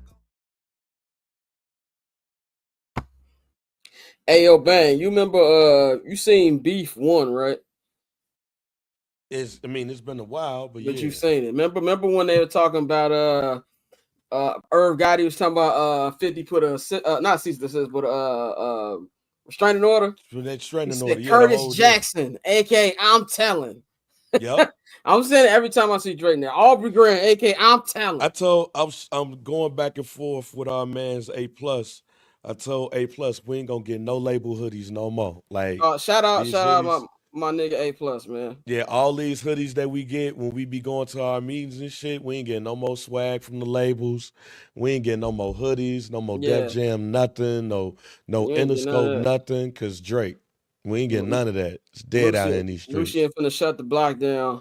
No swag bags. Finna have nigga on the chitlin circuit. That's the reason that nigga's going to Australia. But tell A+, I said what up. But I got you. It's time for one of my favorite segments on the show, Overreaction Monday, where I give my thoughts or observations from the weekend, and I ask my esteemed panel whether or not I'm overreacting. We're going to start off with something that a couple weeks ago, a lot of people looked like this wouldn't even be close, and that is this battle between, I wouldn't say it's a battle, but they're going to be compared to each other because they are the number 1 and number 2 draft picks in the 2024 draft. That is the battle between Caleb Williams and one Jaden Daniels. Jaden Daniels has cooled off over the last couple of weeks. You will not fool me. Check down, Charlie, but we're not here to do that. But my overreaction, if you look at the stats, I got a little bit of numbers right here. And this is just off passing, by the way. Jaden Daniels, through 11 games, he has not missed a game, has 2,613 yards passing, 12 passing touchdowns, and 5 interceptions, with a 97.6 QB rating. Our guy, Caleb Williams, in the same 11 games, he has 2,356 yards passing, about 300 less, 11 touchdowns, and 5 interceptions. Same amount of interceptions, 1 less touchdown. The offense has been different. Feels like the Bears' offense is going up a little bit, and it feels like a little bit the Commanders is coming down. Looks like Cliff Kingsbury is getting back to late season Cliff Kingsbury. My take, y'all can say if it's overreaction or not, Caleb Williams will finish with better passing numbers with Jaden Daniels by the end of the season. Mikey, overreaction or no overreaction? You're on mute. That's a fine. Overreaction. I really don't see it. Even then, Jaden Daniels has him locked up pretty much on the completion percentage. He's almost 5 points higher than him. He's still completing at a 68% clip. I just don't see how he can kind of make up for those yards. I know it's 26-13 to 23-56. Okay. Maybe if Caleb could put up a couple more of these 300-yard passing games like we seen yesterday. But nah, I really don't see it. Even the passing touchdowns. You're looking just off passing stats. You're not looking at like overall total stats on none of that. No, I don't. I'm here. Okay. I'm here to instigate. Only passing. You're here to instigate. Yeah, I see you picking on Jaden Daniels, but we letting Bo Nix slide, and Courtney might have been right on that one. I get Courtney love. Bo Nix is my offensive rookie of the year now. Yeah. Bo's killing it. I didn't even see that he had 4 rushing TDs, so he's got 20 total and 6 picks. But I don't think Caleb is gonna catch up. Just because you also still have you have a scary ass head coach who at times is probably gonna take the ball out of his hands and make him run some when he should throw some. And we know how that is. When you have a coach coaching for his job and for the security and future of his NFL, employment, scary shit happens. So I just don't see it. I think they're gonna still play conservative with Caleb. I think Daniels, in this playoff push is gonna have to push the ball down the field, and he'll end up with better passing numbers. Bang, overreaction or not, that our guy Caleb is going to finish with better passing numbers than Jaden Daniels. Yeah, I think that's a smooth overreaction. I think that shit is dead, especially with the teams that Caleb has to go against in these next couple of weeks. I just don't see that happening right now. Hell, just look at how that game ended with the Cowboys. Like when you sent us that text, that man had 94 passing yards. And as soon as you sent us that text, that shit changed. There's LeBron stat pad known. I feel good. It wasn't no padding. They almost won that goddamn game. Watch the LeBron. LeBron in the fourth quarter, even though it's completely different, but fuck LeBron. I just want to get out of it. LeBron, when they lose by like 15 in the fourth, he's going to go into just keep Akron mode, make the stats look better. I watched a lot of Laker games the last couple of years. I see what's going on. Go ahead. But yeah, we're going to have to wait till next year for that, though, man. Caleb started off too slow. Jaden got him. Dante, are you on my side or am I overreacting? Will Caleb Williams finish with better passing numbers than Jaden Daniels? No, you're tweaking, my boy. I think we've seen the improvements from Caleb, but I think he won't catch up. Just off not only both schedules, but just the offenses. Is he getting a lot of yak? Yes, absolutely. But the game is the game, dog. I think at the end of the day, Caleb's going to end with some pretty respectable numbers, but I think Jaden numbers are going to be just slightly better, especially touchdowns. I think I'm sticking with my take. I think he is going to finish with better passing numbers than Jaden Daniels. I'm staying there. We're going to come back week 18. Maybe I'll be right. Maybe I won't. I think I will be. I got a feeling I will be. I just really like where this. I'm not talking about team wins, none. I'm just going strictly off. I think he got a couple more big games in him, but. My next take, we're going to go to the NFC South. We just talk about Liam Cohen and how that Tampa Bay Buccaneers offense has been looking. They had a good night yesterday, good afternoon in the Meadowlands yesterday by beating the New York Giants. And Malik Neighbors having pretty much I think we all expected his rookie year was going to be like that. He was going to be very fed up real soon about that. But my take, if you look how the Tampa Bay Buccaneers have been, Tampa Bay Buccaneers right now, they are in the standings at number 2 in the NFC South with a 5-6 record. But look at this upcoming schedule that Tampa Bay has. They've got the Panthers coming up. Panthers have been playing better, but you got the Raiders out there, Chargers, Cowboys, Panthers again, and Buccaneers. My take is, and if you look at how the Falcons have been looking over the last couple games, The Falcons have a tougher schedule. They've got the Chargers coming up this week. They've got the Vikings after that. Of course, they got the Raiders, Giants, 2 easy games. Then they got the Commanders, and then they got closed out the Falcons. My hot take is that the Buccaneers going to come from behind and steal this division from the Atlanta Falcons. I'm going to go to you, Dante. Do you think that's something that can happen, or you still think that Atlanta can hold it down? No, I think it's very possible simply because I've been saying this all season. Atlanta's front seven is ass. Like they have not, shown any improvement. Linebackers play soft. They don't get any pass rush. So I think at the end of the day, that's gonna come back to bite them. And even if the offense continues to shine, I've been talking about how Mooney has had a great season. Him and Drake I think they're still like the only wide receiver tandem with 600 yards, 5 touchdowns a piece. And so, they're going to build on that for the rest of the season. But I think at the end of the day, if the Bucs can get healthy, I'm not sure when is Mike Williams coming back. Not Mike Williams, Mike Evans. Out week 11. They originally said week 11. It's not. Wait, Mike Evans ain't play yesterday. He did play yesterday. Yeah, I thought he played with no restrictions. Oh, back. Well, he back. Okay, well, Mike back. Yeah. Mike back. Then I think this even more likely. Yeah, that, Godwin is the one that's gonna be out for the year. Yeah, Godwin's the one out for the Orlando, year. that is a great question. I know Bijan, but they like Tyler Algier. That's why they don't use Bijan like that. They don't want to make Mike Evans did play 5 receptions, 68 yards. Yeah. Welcome back, Mike. But no, that's why, because they got Tyler Algier, so they just use a 2-back system to keep Bijan fresh. What do you think has been the problem with the Falcons? Because I feel like they got off to a hot start. Kirk was looking real good. Now it's starting to look like that Achilles is on fire again. Yeah, well, I mean, they played, I didn't expect them to get blown out in Denver. I knew the Denver game was going to be tough. But I think more than anything, it's just, one of those things where it's a 17-game season, and I know we hang on every week like that. And so with Kirk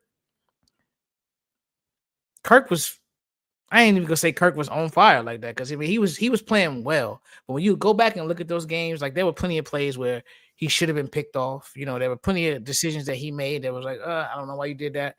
But I mean, at the end of the day, you still at a point where you're in first place, you're coming off a bye, and you could really reset this shit. So I think it's really up to what the head coach Raheem Morris wants to do, bro. Like, cause the game against Denver, I really didn't understand some of the shit that they did. And like that's been the thing with him, just him getting comfortable as the head coach here down here in Atlanta.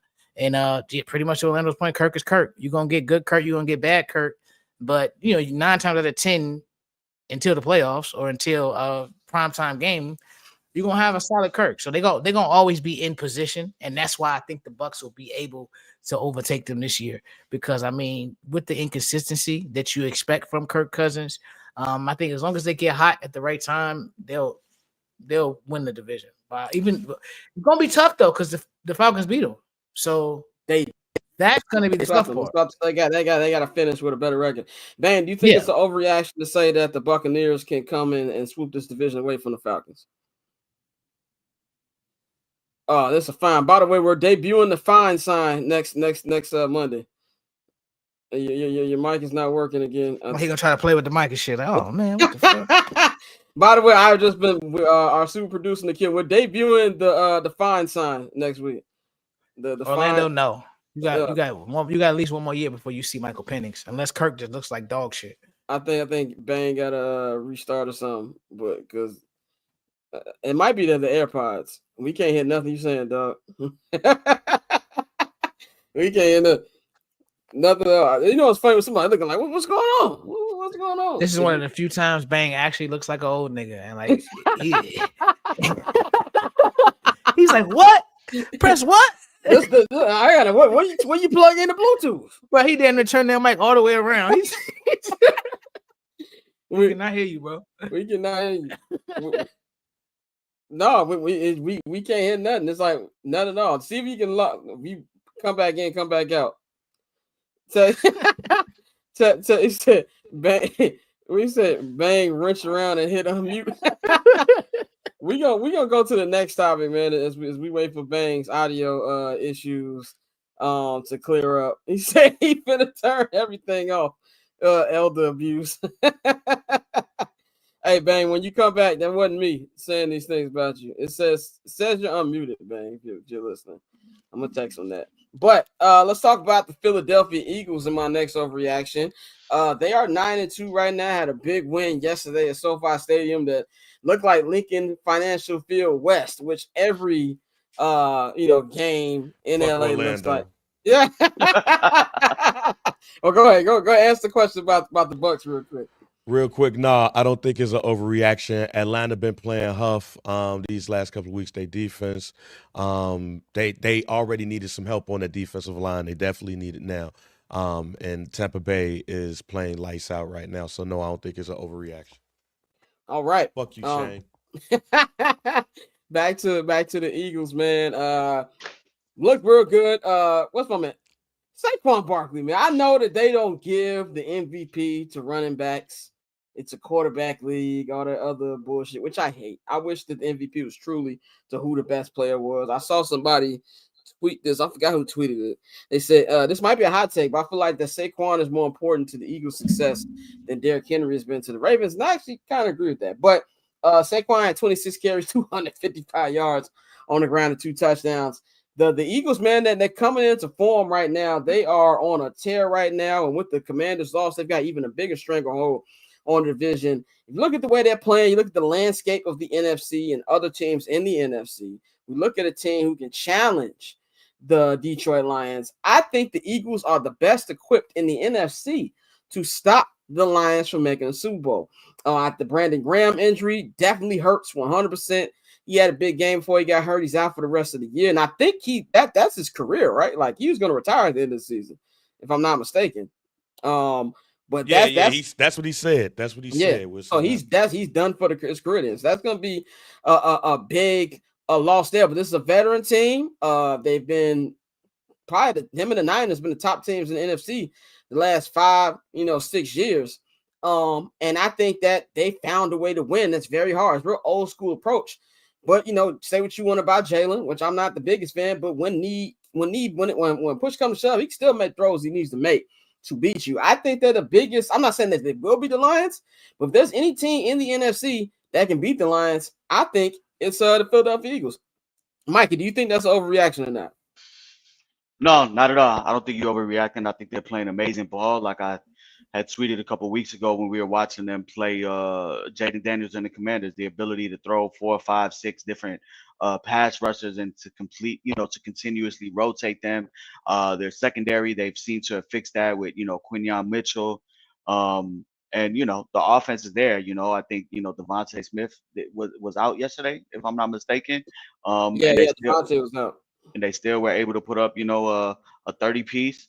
So, when healthy, they have all of the weapons. Dallas Goedert being healthy, being that safety blanket for Jalen Hurts is amazing. And then, Saquon is far from washed, and he's really carrying them and doing things in the run game. So I think they have the best shot to beat the Lions. And I'll go one step further. I think they are a legitimate Super Bowl contender.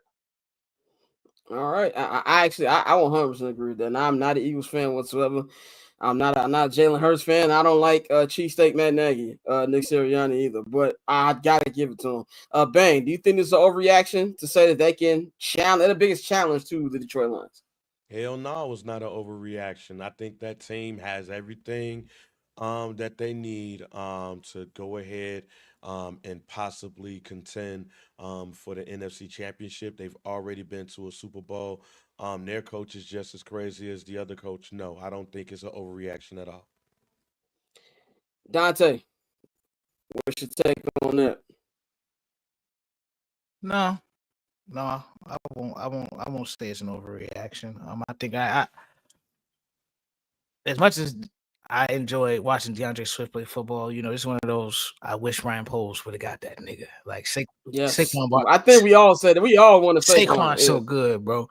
And he's ridiculous. Another. But that O-line is crazy. Yeah, that is. And another. I'm glad you pointed it out. Even though the O-line is crazy, one thing I will say about DeAndre Swift, I feel like that nigga runs into the offensive line sometimes. Often. It blows me away. Go ahead. Yeah, but also Jalen Carter, bro. Like he damn near demands a double team almost every fucking play. Like, this is why you draft him and then just spend the money on the offensive line, which is what we all wanted to do. But, Foles has his vision for what he wants to do with that. But, yeah, I think this team can beat anybody on any given Sunday. And with the way Saquon, can carry that offense, it takes the pressure off of Jalen Hurts. And, like, I think sometimes I'm not going to say he wants to be the guy, but then it's like Saquon gets it done. But like you said, when he was sitting there concussed, he was like, the results is the results. Like, it's just like the energy for me, at least, it's kind of like, yeah, we won, but I ain't really do my thing. So that kind of concerns me. But I think overall, this team is really good. And like, if Detroit doesn't go to the Super Bowl, I could see Philly being the team to represent the NFC. My final, and I see Pavy agreeing. We're not going to break. We're gonna bring that nigga in a second because he got to come to the stand and defend his man's real quick. But I got one more overreaction. Justin Fields, he had an interesting couple days. Steelers lost that game in Cleveland on Thursday off a questionable third down play. I have no problem with them switching, with bringing in Justin for certain plays, but for those plays, I believe you're trying to use his legs. The third down play where they had him throwing deep, I don't know what that was. I'm not gonna say that's the reason they lost, but terrible play call. But you see how he went from playing to being benched, had a big weekend this week, went back to the shoe in Columbus, got love from all the Ohio State fans there before they dusted Indiana. He was the last Buckeyes QB to actually beat Michigan. My overreaction, man, Justin Fields, I think, is done as a starter in the NFL. I don't know. I think obviously he'll keep a job. I mean, look, fucking Daniel Jones is going to be a backup. This nigga got teams to choose from. He's way better than Daniel Jones. So I do believe that he'll have a job for him, but I don't know if I see a spot where he can be a permanent starter. Mikey, do you think that's overreaction? No, I don't think it's an overreaction. It's going to take a lot for him to get that permanent spot. I know we can't say never because we've seen obviously Sam Darnold resurrect his career. We've seen Geno Smith resurrect his career, but I just don't see many OCs and many head coaches that are going to mortgage their future on Justin Fields when this is a win now league. There's going to be write it down on your notepad and just do the math on teams that need QBs next year. And then, add into the fact that somebody like Aaron Rodgers is going to be available. Sam Darnold is going to be available. There's going to be guys that have a better track. Daniel Jones, I think Justin is better than Daniel Jones, but Daniel Jones will be available. So there's going to be a lot of competition for that. I think if anything, he's going to be a person that is going to be on a transition team where he can possibly start first 3 to 4 weeks, for a team that drafted a rookie and then, roll the reins over to the rookie. But I really don't see a path for him to do that unless he's willing, to sign with Pittsburgh, sit there, develop there, and eventually kind of, get his shot down the road because we know Russ is up there in age. But, maybe that's something he does. But, outside of that, I really don't see it for him. We are short on time unless Bang and Dante, you got something to really say. We good to move on. The Raiders. I predict that Justin Fields will be the quarterback of the Raiders because the Raiders, unless they make a huge ass trade, they're not going to be in a situation to get Shador. They're not going to be that poor to be Shador. And Luke Getsy's not there anymore, so that opens that up right there. Dante, any last words on your quarterback, Justin Fields? That's my dog. I agree. I think the Raiders is his best shot. But I mean, if Gardner fucking Minshew can keep getting the job, you're not finna tell me that bro can't get a job somewhere and possibly, have some type of success. Now, the career we thought he was gonna have, no, that's not gonna happen. I highly doubt it. That's why I keep calling him, Geno Smith. That's what he should be shooting for right now. Get a coach that falls in love with your skill set and can let you just go. I will say I agree with you. Gardner Minshew has the complexion for the protection. That is Overreaction Monday. Before I let y'all three take y'all 20-minute break and I'm bring Pavy. We got to bring Pavy right now. He got to come to the stage. I'm sorry. Can you hear me? Yeah, we can. You got to come to the stage, man. All right. What's up with I'm telling? What's up with your man, okay, bro? all right. Okay. Number one, I want to say the timing of everything looks fucking hilarious. I think that some of the if he didn't use the internet, there are so many things that happened over the past couple of months that would have been better. But I didn't read the full lawsuit. But to me, it seems like a more so of a lawsuit with Universal. But I wonder what you stand to gain from suing Universal. I don't know. Maybe he wants to get off his label. Maybe he wants to go independent. I don't know. But I just think that unless you are going India, you just want to crash out and just say, forget it. I think you're playing a dangerous game by just doing this because, I mean, it's been people more powerful than you in the record industry that have disappeared from the record industry. So, yeah, I just think you're playing a very dangerous game, and I just really wonder what you stand to gain by doing this. But granted, like I said, I've been thinking the man been moving like a junkie all year. But I'm assuming the man is smarter than me, so we'll see. But it does just look kind of hilarious. It looks like bad, bro. It looks hilarious, but I mean, again, it could be like maybe it's a situation where I think I read someone said he had one more deal left on it, like his album. So maybe I don't know, the label could have conspired to like block some streams or whatever. So like your streams aren't the same. So when you come back to renegotiate, we could say, well, you're not as hot as you once was. We ain't got to give you $400 million again. I don't know, but either way, it's the timing of it all looks hilarious. And Guy Kendrick looking like Thanos out here. So, yeah. And it's the thing here. And then we're going to move on. We're going to talk about this in full depth on Summer Sessions tomorrow. Subscribe to the Patreon, by the way, if you haven't, because you're not going to miss that episode. We got a lot to talk about. Does he know what kind of... I know Drake got ridiculous lawyers, but do you know what kind of lawyers Lucian Grainge has? Like, I don't like it's, again, like, what do you... Like, he got changed the weather lawyers. Yeah, like, what do you stand to, like, I don't, again, granted, I don't know, but, like, what do you stand to gain? And then also, like, again, if you want to go against Lucian Grainge and Spotify, bro, let's say for whatever reason you do win the lawsuit and you can get out your deal. Do you know, like, bro, you had to type that nigga name in 10 times to find his new songs. Bro, yeah, exactly. Like, somebody just said, I think Joe Budden's manager, business partner, Ian, just tweeted paywall coming soon. Yeah, it's gonna be a whole bunch of stuff, but I just think that there's so much. It's bigger than Drake and Kendrick. To me, it's the music industry. They're not going to allow that nigga to win that. Like, there's gonna be something where I don't see any way this makes Drake look good from not only just business perspective. We know from hip hop perspective, that's cooked. Like, I think the respect level, whatever was there left, he got a jaw stench. He even shot and say, you know what? I'm telling you, didn't fit when Jay lost to Nas. He didn't say, no, I'm going to sue Hot 97. And this is the last thing I said, and we'll move on to basketball. Well, I find very funny. He didn't sue for defamation, which would have actually made sense. No, that's worse. You can't sue for defamation. No, both are bad. Yeah, but you can't sue for defamation, especially when you was talking about he beating his wife. You can't sue for defamation. Both of y'all was defamating the hell out of each other. You can't do that, because you do that, then everything you're saying is like, oh no, he's pussy and a bitch because he's directly suing Kendrick Lamar. This is clearly something with his boss. He's like using the label of RICO. RICO is just a term that feels like everybody is using this for everything. He's accusing the label of RICO practices, my G. Incredible. And I'll say this, it's insane. And Pavy, to your point, we're like trying to figure out what the end game is, and we all know Lucian has crazy bread. There's got to be somebody behind Drake, somebody that probably has an equally as big of a bag as Lucian, that's kind of like fueling this. Like, there has to be some type of business move to coincide with this, because it is a crazy hill to die on, and this could be career suicide for the most part if it doesn't go his way. And it also can be, because let's be honest about this. Every artist use bots.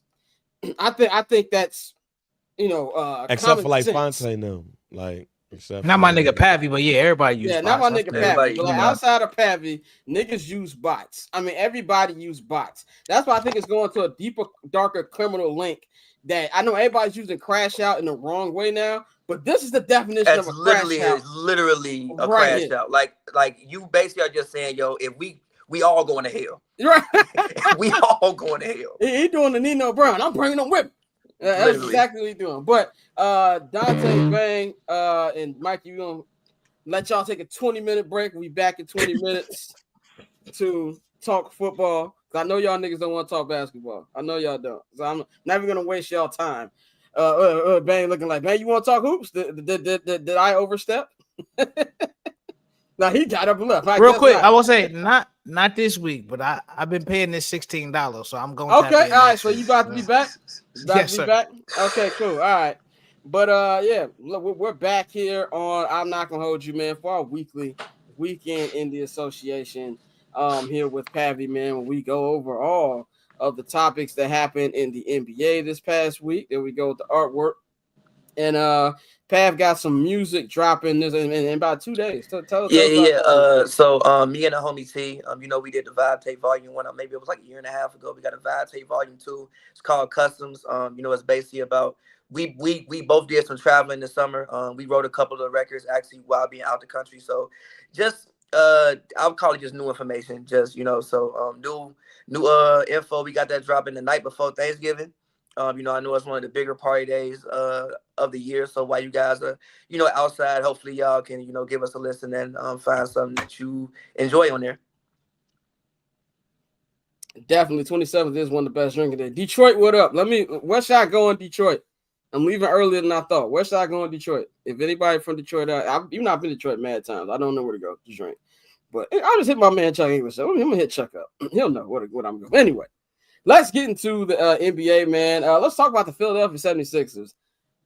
I expect this to not go right, but I didn't expect it to go this bad. Right now, the Philadelphia 76ers are not in the playoff chase. If the playoffs start there, it wouldn't even be in the play-in. Boy, they in the number one pick chase. Yeah, they're in the number one pick discussion right now. They're 3-13. They are 1-7 on the road, 2-6 in home. They have lost. They're 2-8 in their last 10. They have been ridiculously bad.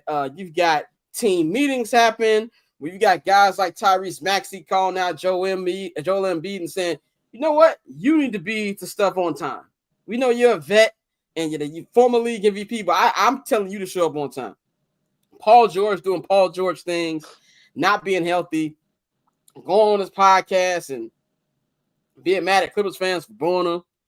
Whole bunch of mess. What do you see as a main problem in Philly? And do you think it can get any better, or this is just what the rest of the season is going to be? I mean, I don't even think there's a main problem. There's like a lot of problems. I mean, injury is one, obviously. I mean, but at this point in time, when you look at Joel Embiid and Paul George, like these guys just be hurt. So if you're going to build your team around Joel Embiid and Paul George, this might be what you deal with. But then Embiid going to the Olympics this summer and then coming back. Like, how did you allow him to play in the Olympics? I don't. But we were asking that question too, because remember the Clippers told Kawhi, so Kawhi chill out. So like, if he wasn't gonna be ready to start the season, and then the man said, I don't foresee myself playing back-to-backs for the rest of my career. So how you gonna even build chemistry with your guys? Then you got Maxey, who is a young guy coming into his own. Like Maxey been looking like a superstar some nights out there. Then you got, Jared McCain, a young guy. I guess you got a lot of guys out there, and I feel like guys are hooping for themselves. Like Jared McCain trying to put himself on. Maxey, he got his money, but does Maxey have his own money yet?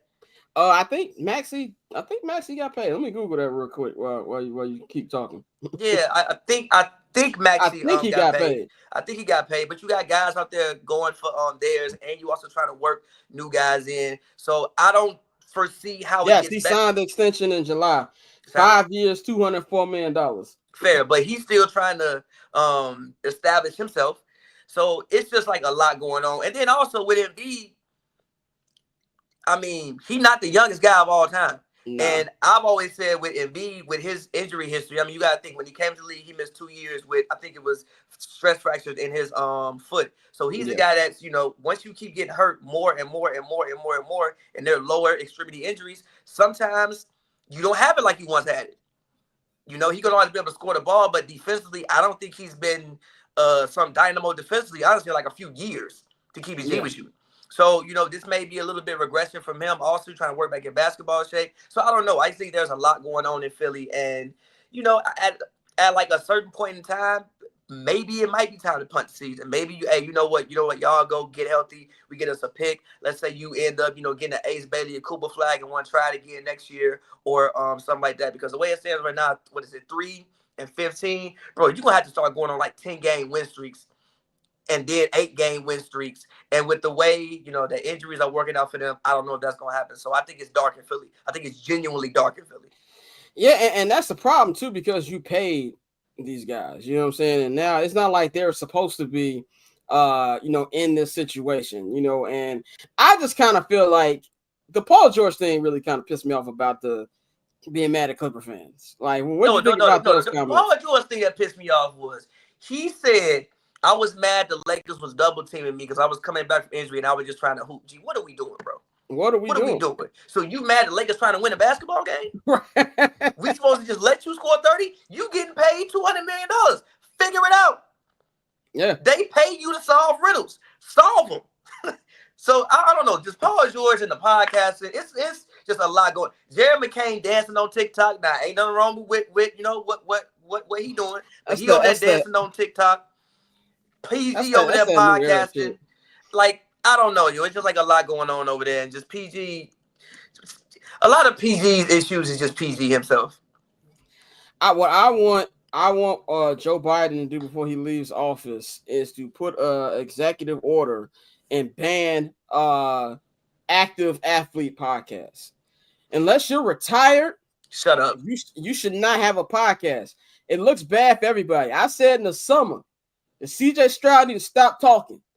And now he out here causing game losing safeties and throwing to niggas nowhere near the ball. We're seeing the same thing with basketball. And I'm tired of it.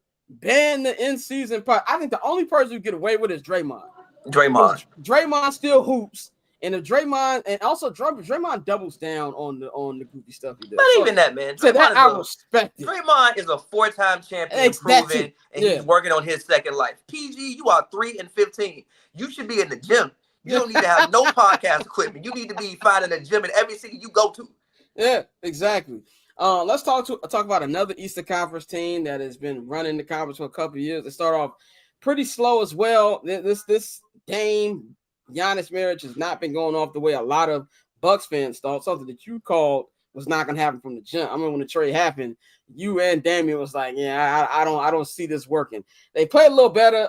They are 7-3 in their last 10, 8-9 still under 500. But Giannis and Dame are starting to hoop, starting to figure things out. What do you think about the Bucks? Are they heating up? Do you think that they can get back to respectable and be an Eastern Conference contender again? Yeah, I mean, I don't know about them being a contender, but I definitely do think that they can have something to say in the playoffs for sure. That's a team that, yes, they have been playing much better. Giannis is honestly, this might be one of Giannis's best seasons. I mean, Giannis is playing incredible. Yeah. Dame has even been, picking it up again. Like, those two were never really the issues. It was the things around them, I think, that were more the issues than what those two were. I think their defense obviously has slipped a lot. Number one, when your backcourt is Damian Lillard and Gary Trent, even though I thought the Gary Trent signing was dope at first because I remember Gary Trent in Portland seemed to be a defender. Yeah, I don't know what happened. I don't know what happened to that Gary Trent. But Gary Trent, I think they're figuring it out. Torian Prince is shooting the ball well. So I think they're figuring things out over there in Milwaukee. I still would not pick them to be a championship contender, but I don't think this season has to be bad for them because, I mean, the way it was looking, it was like you might have to trade Giannis by All-Star break. Like, that's the way it was looking. Like, now it's looking like at least we can be a second-round team. We can be a respectable team. And, like, if all things go right, maybe we make the conference finals. And, again, if you get in the playoffs, you never know. You still going to have to play Dame and Giannis and beat them 4 times in 2 weeks. But, yes, I do think they're picking it up. I do think that they're playing better. And I do think that this season will be salvaged for the Bucks. Let's just say there was a Giannis trade. What do you think they could even get for Giannis? The thing about a Giannis trade is, like, I was even doing it. It's like, it's not that many places where he can go that have the assets. I think the only 2 teams, Houston, Houston has a bunch of young guys. They have a bunch of picks. They have guys that they probably need to get rid of. Like, they have log jams at certain positions. Like, you have Amen Thompson, you have Tari Eason, you have Cam Whitmore, you have Reed Shepard, you have Fred Van, you have all these guys who you could, Jabari Smith, you have all these guys who you could center up with something and put together like a package. And that's a team I think that would, make sense. Like, you in Houston, you got Ime. If you bring Giannis there, you kind of had a foundation of your team. You could make a run at it. And also, if you the Bucks, you could get back some young pieces and get back some picks that you could build with, or the Brooklyn Nets. But the problem with the Brooklyn Nets is you're going to trade for Giannis, trade a whole bunch of assets, and then who he going to be playing with? It ain't like it's not like it's somebody else there. So even the thing about a Giannis trade is like I don't think it's that many places honestly that he could go. Like Golden State, I don't think the Warriors have the assets or anything that's really appealing to even give them, unless he just like, yo, this is the only place I want to go, and like y'all got to figure it out. But I don't think they really have the assets to get him. So I think that pretty much destroys the Bucks, because with these small market teams, you got to remember too, like economies is on the line here. No, facts. No, the downtown Milwaukee ain't gonna look like it look now. Ain't gonna be no what they call it, the deer or something. Yeah. I know what you're talking about, but I forget what it's called. Yeah, it's not. Ain't gonna be none of that. Yeah, ain't gonna be none of that. For sure. But yeah, so again, I don't really think it's too many places where he can go. But if he did want to get out of there, I think for the sake of the Bucks, Houston would be the best option. Yeah, I think let's go on to this next one.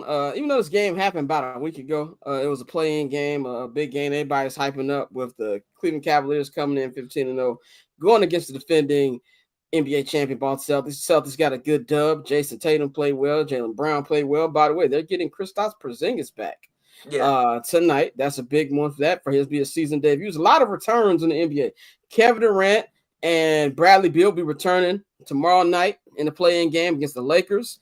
And Ja Morant is returning to action today for the Memphis Grizzlies. That's good for them. But I want to talk about the Celtics. The Celtics said they really got hyped up for that game. They've been hearing about, all the praise that the Cavs have been getting. Me personally, I'm not a believer in the Cavs. I think they're a good regular season team. It wouldn't shock me if they finished with the number 1 seed, but I don't see them as a threat to knock out anybody of substance in the Eastern Conference in the playoffs. I know you said you're more of a Cavs believer. Do you think the Celtics brought the Cavs back down to reality, or should we shoot the Cavs a bail because they had a lot of guys out, from the bench? I mean, I think we can shoot him for bail. I mean, number one, you probably missing your best perimeter defender in Isaac Okoro. He wasn't there. Karis LeVert wasn't there. Max Strus wasn't there. Darius Garland played arguably the worst game I've personally seen him play. He shot 3 for 21. Now, granted, when you did that, that's the reason why when you deliver Drew Holiday and Derek White on you, that could be the reason why you shoot 3 for 21. Also, in the first half, Boston, I think, made like 25 threes. And then when you saw, not in the first half, but in the game, they made 25 threes. They literally couldn't miss in the first half. I think they shot like 60%. And even when they went on their little slump in like the third, and like the Cavs got the lead back to a more manageable level, they still ended the game shooting 50% from 3. If we're going to shoot 50% from 3 and hit 25 threes, you're going to win a whole bunch of basketball games that way. So, no, I don't think they brought them back down to earth. I think, if anything, you think, okay, well, when we get our guys back, now, granted, again, Porzingis wasn't there, and there were many times where it's like you would see Evan Mobley taking advantage of switches, and I would assume that would be Porzingis there if that was an actual game, even if they do have their guys there. But, no, I don't think they brought them back down to earth. I actually think if you the Cavs, you look at that loss and you're like, all right, I like where we measured up with them, especially all things considered, and the guys that we had out. I like where we measured up with them. Now, as I've said, that don't mean I'm picking Cleveland to get to the finals, but I do think that Cleveland is a team that could give Boston some go, and I think that could be a really tough 6-game series. And I don't think that this year we would have the same thing that we were saying about Boston last year, whereas they're not playing nobody. Right. Well, here's my question for you: what would be considered a good season for the Cavaliers because of how high they started? We know they're gonna go through some lows too because it's an 82-game season. Like you say, is making it to the Eastern Conference Finals and competing with Boston like a win for this franchise, or is there something else you look at for it to be a success? I mean, yeah, I think that would be a overachievement, honestly. Like, I don't think if we poll most people when the season started, I don't think that we would have said that Cleveland would be leading the conference. I think we might have said New York. Some people might have said Milwaukee. If you wanted to go with like an odd team, you would have had people that were saying, oh, well, maybe it's the Magic year to, have an explosion and win 56 games. I would have told you I thought the Pacers would have been better, but the Cavs probably wouldn't have been a team that I would have looked at. So when you look at this young core, you have these guys locked up. I think if you go to the conference finals and you could take the Celtics 6 games, I think you did something. Definitely, man. I agree with that. Last topic I have here for you. I want to talk about the beloved, the Chicago Bulls. The Bulls right now are the 10th seed. Well, they always are. They're always somehow at 9 or 10. If the playoffs start, they'd be in the play-in. They're 7-11, 4-6 in their last 10. But Zach LaVine looks great. He doesn't look hurt. He's balling. Vooch has been balling. I think you're starting to see they're starting to play Buzelis, which they shouldn't play in the beginning. He's starting to look like some life. The problem here is, for me personally, and I'll get to you because you talked about this on your daily show. They got to get rid of them two niggas. Like, if you want any chance to build anything here, like, they're not even in the middle. They're there. If there wasn't a play-in, they niggas we missed the play. We wouldn't even be talking about them. To get in the Cooper flag, and who's the other guys? Is it Bailey? Ace Bailey. You got Ron Harper's son. It's a few people. Yeah, it's a nice draft outside this Cooper flag. To get one of those guys, you got to get rid of these two. Zach is playing too well, and so is Vooch. Now, Joe Cowley of the Chicago Tribune, he said that the Bulls are officially shopping him. Joe Cowley usually doesn't say stuff to just say it. So maybe that is. My whole thing is this. Make sure you get the right package. The Bulls like to get fleeced. And I feel for the way, especially Zach, Vooch, whatever. Get as much you can because he's playing at a very high level. And I can't. Zach is not a number one. Zach is not a number two on a championship team. But Zach is a really good player that you should be able to get a decent amount for. What do you think about you were frustrated with the Bulls when you were talking about them? Just tell me everything you think about this franchise and what you think needs to happen going forward. Yeah, I was just watching them against the Bucks, and I'm like, just stop. Like stop. You're not good. What are we actually doing here? You're competing, then you get blown out. It's just a thing with, honestly, all Chicago sports in general. They're never terrible. Like, the Bulls never gonna go like 10-72. The Bears are never gonna go 1-15. They always just go 8-8. The Bears go 8-8, 9-7. The Bulls go 42-40. They be decent enough to get some playoff revenue and then lose in the first round, and then that's it. They decent enough to get people in the stands and excited in the wintertime about their sports, and that's it. You have to break this thing down. The worst thing to be in it. But I've been saying this for years. I said this when you let DeMar go. If you're gonna let DeMar go, trade everybody. Yeah, that didn't make any sense to me. Now, granted, I know it's Zach LaVine. When you look at his contract, you look at the way he played last year. I don't think you would get that much for Zach LaVine. I don't think you're gonna get a whole haul for Zach LaVine. I ain't say a haul, but you ain't no way you can't get one first rounder for I don't know if you can get like a super protected pick. I don't know if you get like a lottery pick for Zach LaVine. I might give you a first round 22nd pick, but at the same time, it's not about that. Get him off the books. He's getting $200 million. Get him off the books. Get something. Get some expiring contracts. Somebody can use Vooch. Let the young guys run out there, get bad, and do the only way in the NBA to get good for the most part is to get bad first. Yeah. You got to be bad first, unless you are a free agent destination. For whatever reason, historically, Chicago just hasn't been a real free agent destination, meaning you're going to have to build your team. Meaning you're going to have to build your team through the draft. That's what the Bulls, for the most part, have always done. Any of their good teams have been built through the draft and maybe like one signing. So my thing is, let's just stop. Let's just stop putting Band-Aids on things. Tear it down, bro. Lonzo, get him out of there too. You brought him back. Get him out of there for something. Anybody who want Kobe White, he can go too. Everybody on this team, if they want something, they can go. Get back expiring contracts and just restart, break it all down. I don't understand what we doing here. Like, what are we doing fighting to be the 10th seed? But at the same time, this is the owner who had the worst baseball team of all time.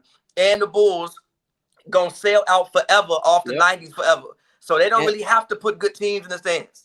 The same owner who told, I forgot who he told, but he said that all you need is to make fans think that you're trying. He said it's not even actually about winning. This is a guy who tried to block the owner of the Mets from becoming, because he knew that nigga was gonna come spend money and it was gonna make him look bad. That's a problem right there. For everybody who's like, oh no, when Jerry Reinsdorf, I'm not gonna say what I want to say. Ascends.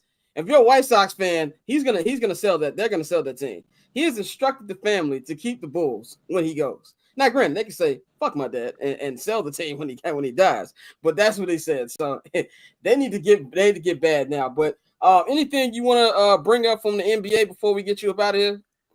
No, not really. Nah, I think we pretty much covered everything for the past week. All right.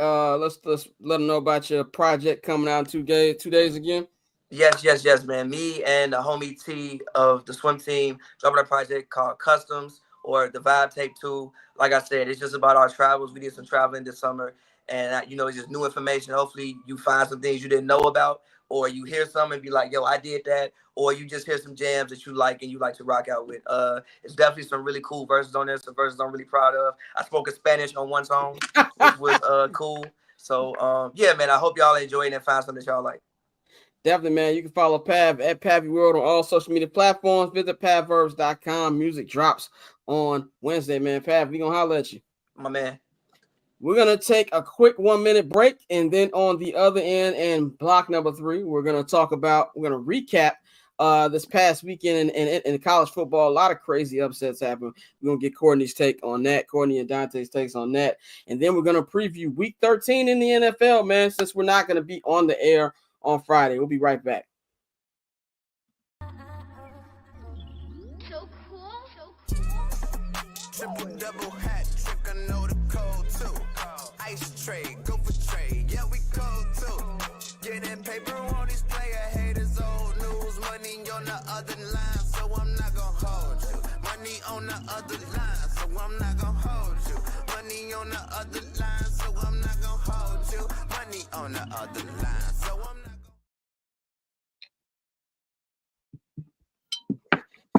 We about to have Dante doing 2 jobs again. Shout out our super producer Nikhil. He's got to go do something, so Dante's got to take over. But we are back. I'm not gonna hold you. Block number 3. Shout out to Pavy. We're gonna, Dante's gonna be joining us soon on that too. He said the league pass. You got league pass. We're gonna be talking basketball. Yeah, I'm spending my money, so fuck it. We got Courtney Collarbro. You can follow her 1-800-Collarbro on all social media platforms. Courtney, how was your weekend? I kind of know the answer to that, but how was your weekend? I mean, it was a good weekend for the most part. There were a couple of downsides. Fortunately, I did not bring my portable charger to that fancy event that I went to on Saturday. So I had to conserve my phone battery, and I did not have to watch Alabama get that ass beat in Norman. But I watched the recap, and yeah, we'll get into that in a minute. But I mean, ASU won. So overall, a decent weekend. All right, man. Let's get into it. I feel like this weekend was upset weekend in college football, man. Had a lot of big upsets. Colorado lost to Kansas.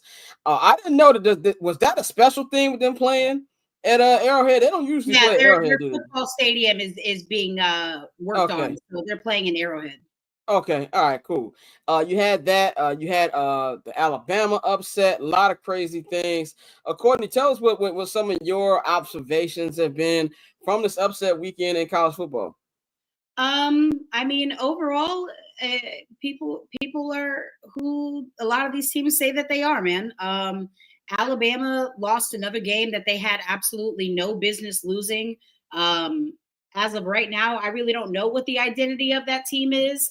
Jalen Milroe, I really thought he got the bozo games out of the way, but he did not. The offense really didn't do a whole lot to help him adjust. And Kyron said, shout out to Kyron, because he definitely said that Oklahoma's defense was tough, and he wasn't joking. Alabama has not been held without a touchdown in a game since 2011. So that's pretty wild that all they could manage was a field goal. But ASU won. Indiana is exactly who we said that they were. I don't know what's going to happen with these last couple of the way that this bracket is going to look. I can't wait. Dante, what are your thoughts? Well, Dante doesn't have he made changes to the rundown. Anybody else who happened to watch? Didn't he say Dante said I got takes on everything today. only college football take I have from this weekend is Jackson Dart. Oh yeah. Get ready to learn CarMax, buddy. Because what the fuck was that? Those interceptions. I've never seen anything like that. Especially the last one, because he was literally, brother, you got blessed that the ball, I think if I recall correctly, the ball bounced off the ground, so it wasn't an interception. But then the very next play, he threw a very fucking clear interception. Like, dude, you were They were terrible picks. They were terrible they were picks. A gift from the gods. Yeah, they were just unacceptable picks. Speaking of things that are unacceptable, did anyone see the end of the Arizona State game? Yeah, so yeah, egregious clock management. Yeah, Like, I've seen bad clock management from that, and also when I watched Matt Eberflus yesterday, I've seen a lot of bad what? You seen bad what? Clock management. Oh, okay. It sounded crazy. Okay. I definitely didn't say that. No, I'm really just. There's a lot of scenarios. Oh, what's up, Bang?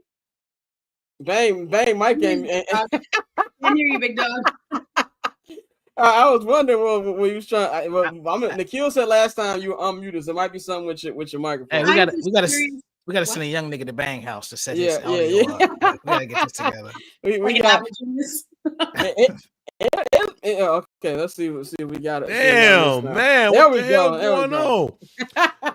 All I was gonna say is I thought that the head coach was like a student. The way he was going back and forth with the referee.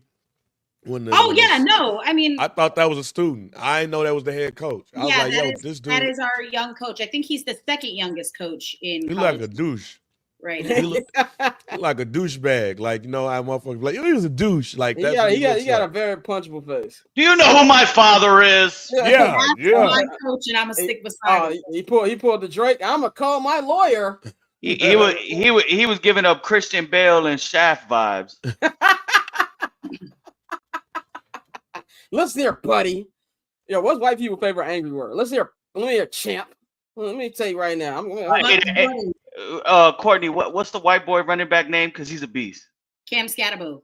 He's a beast. Yeah, the transfer from Sacramento State. Yeah, he sounds like a beast, right, Scott? You know, like it don't sound like a running back. Sound like, you know, like a Jack Sanborn linebacker. Yeah, that's who got an elite white name? Who's my man on the Rams? The wide receiver? Not the Rams, the Chargers. Ladd McClunkey? That's a beast. Oh, that's a real. That's a beast. That's a real one. Yeah, that's a real one. They asked Right him on the Chargers social media account. They said, "What's your name?" And he obviously said his name. And then she said, "What do your teammates call you? Like, what's your nickname?" And they said, "Ladarius." Like, could you call that man Ladarius McConkey? That's a crazy name. Ladd McConkey, top 5 white name ever. Courtney, I got a question for you about Alabama, because I know the way that we judge, teams now should be a little different because of the 12-team playoffs. So these losses don't hit as much as they probably would have even a year ago. Do you think when it comes to the rankings that, Alabama should be pushed down even further now? Because now they got three losses, and really losses they shouldn't have no business losing to. Let me go look at the rankings again real quick. I'm just pulling them up. I mean, I don't completely disagree, but I also, just because of the expanded playoff, I think that it's made losses count less, Like it's kind of, they're arguing, should it, depending on how this last week goes, should an Alabama team even end up making, could they possibly end up making the playoff? I don't want to see a 3-loss team anywhere near the fucking playoff. That's ridiculous. I'm sorry. That's absurd. We all agree that that's absurd, right? Yeah, very absurd. Because how can I justify, even with the expanded playoff, how can we justify putting in a 3-loss team with 2 of those losses, Vanderbilt and Oklahoma, both Alabama was heavily favored? I can't justify that. But they're going to find a way to. I mean, it's a piece of paper. You might as well have a fucking SEC Big Ten tournament and call it a day. Because, I mean, it's pointless. Like, it's a joke. Tournament sponsored by DoorDash. Well, first off, I mean, again, there's no penalties for winning, even if it's barely winning. I agree with that. Penn State, get out of my face. And Texas. In the words of Dominic Toretto, winning is winning. I don't care which way they do it. But final, college football thing, we're gonna move on. I want to talk about the Buffaloes real quick because that loss. I think the offense that was not a great one. It was not a good for the offense for the Buffs. I think played pretty decent. Travis Hunter is. I don't even think it's a question anymore with Heisman. I think they just need to give it to him. I think it should be as well. I don't even think it's close. When Cam Moore, when they lost to who did it was Georgia Tech they lost to, I think he blew it right there. But that defense, and when we've seen the 3 losses that Colorado has had this year, they've all been at the line of scrimmage. When teams have been able to run on them and dominate them up there, they've had no shot. And that defense got ran up and down that field by Kansas, a team that is not good whatsoever. And Deion, I know he posted his post game speech. He said, "Yo, y'all let you let the hype get to you. Everybody was talking about Colorado possibly being in the playoff. They still got a chance to be in the Big 12 championship game. Of course, what they need to do, they got to win against Oklahoma State and one of a Houston win, either at BYU or both Arizona and Kansas State win. That ain't happening, baby. In order to reach the Big 12. So there's a chance, not a great one, but there's a chance. Have you actually looked at the Big 12 scenarios? It's like a whole. It's too many of them. Yeah, it's ridiculous. I'm like, let's just worry about us winning our game and it'll all sort itself out. But I want to go to Jerry World, damn it. So what's your final thought on Colorado, trying to at least get in there? I mean, I obviously am personally biased. I would like to see my team end up in there. But no, regardless of if they get in or not, it's been a great season. They're going to get a good bowl game, a very good bowl game. Kind of be happy. But yeah, they shit the bed. When they had to win, it was their biggest game of the season. They had to win and couldn't get it done. Definitely. So let's move on to the NFL. Shout out, we got 1,000 people in the chat right now watching the stream. We appreciate everybody watching. I'm very weird. A lot of y'all tuned in because I called Drake a hoe, and I said we're gonna be talking about Drake being a hoe, and I'm gonna keep saying this. So y'all keep watching. Drake a hoe. We're gonna talk about the NFL week 13. We're gonna do our week 13 picks because we will not be on the air on Friday because it'll be Thanksgiving. Before we get into that, what's y'all Thanksgiving plans this week? Anybody got anything that y'all usually do? Anything special on that? As a resident outsider, I just go around collecting plates and come back to my house. Be honest with you. I will be in the crib. I will be in the crib, dog sitting. Sitting on Thanksgiving? Dog sitting? Absolutely.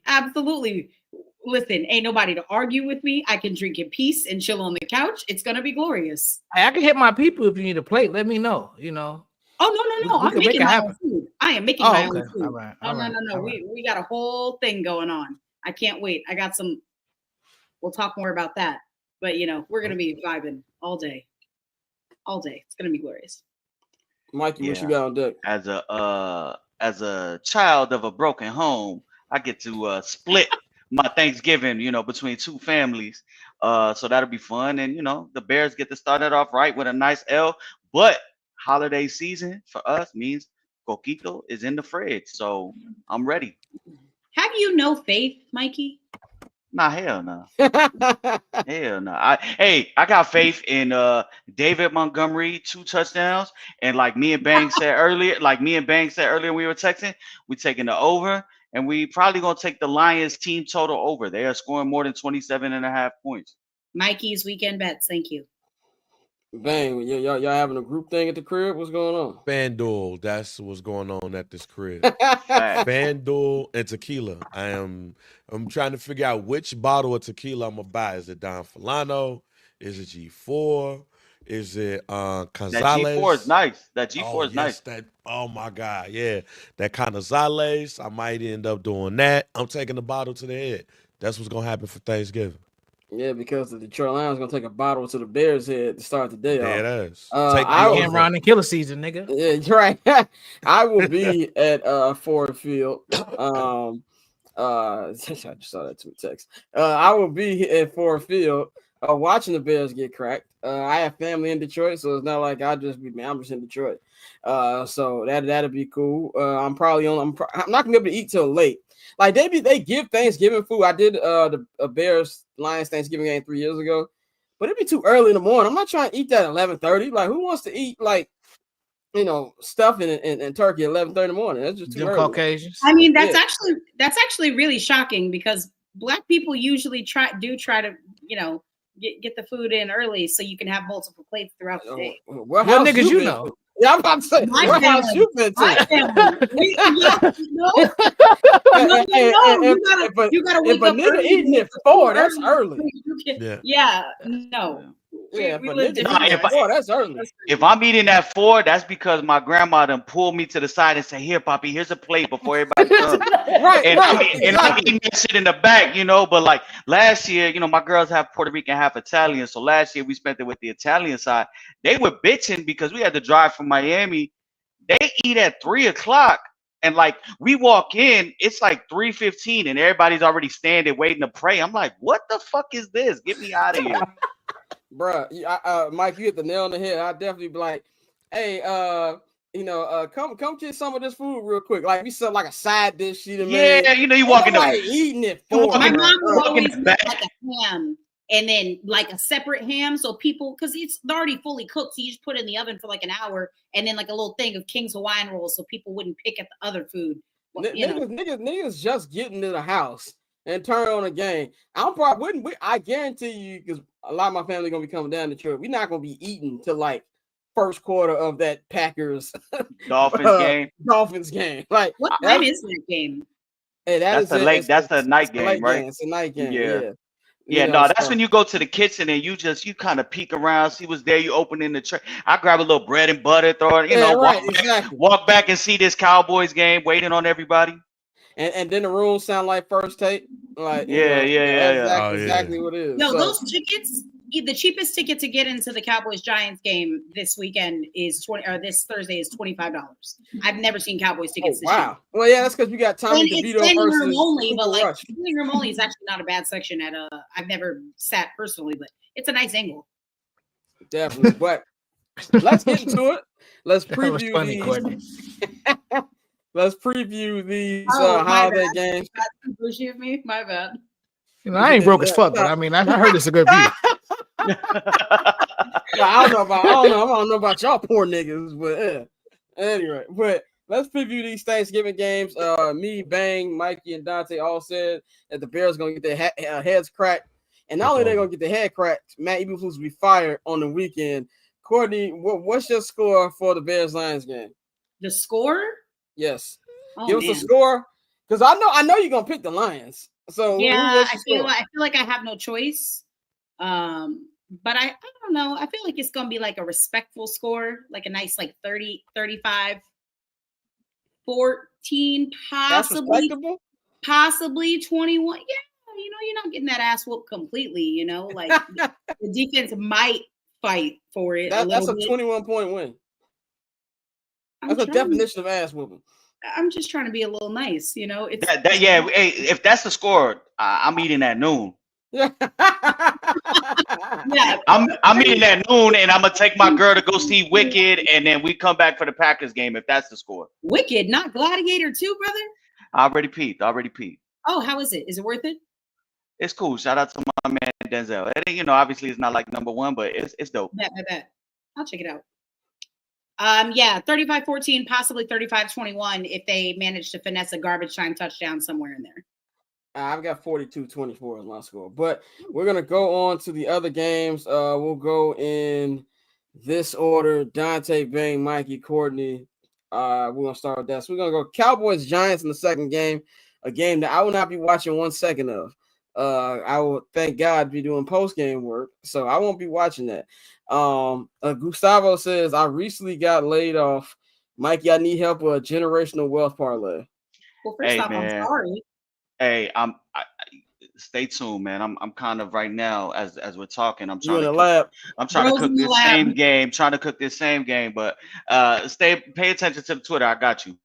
Pay attention to the Twitter, Junior_Solito.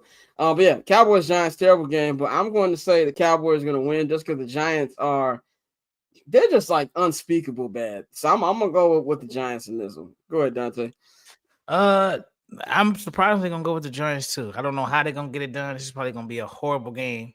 I meant the Cowboys. If I said Giants, I meant Cowboys. My bad. No, I'm saying the Giants. The Giants. I think it's gonna be that wild. I got Giants. Giants by a field goal, matter of fact.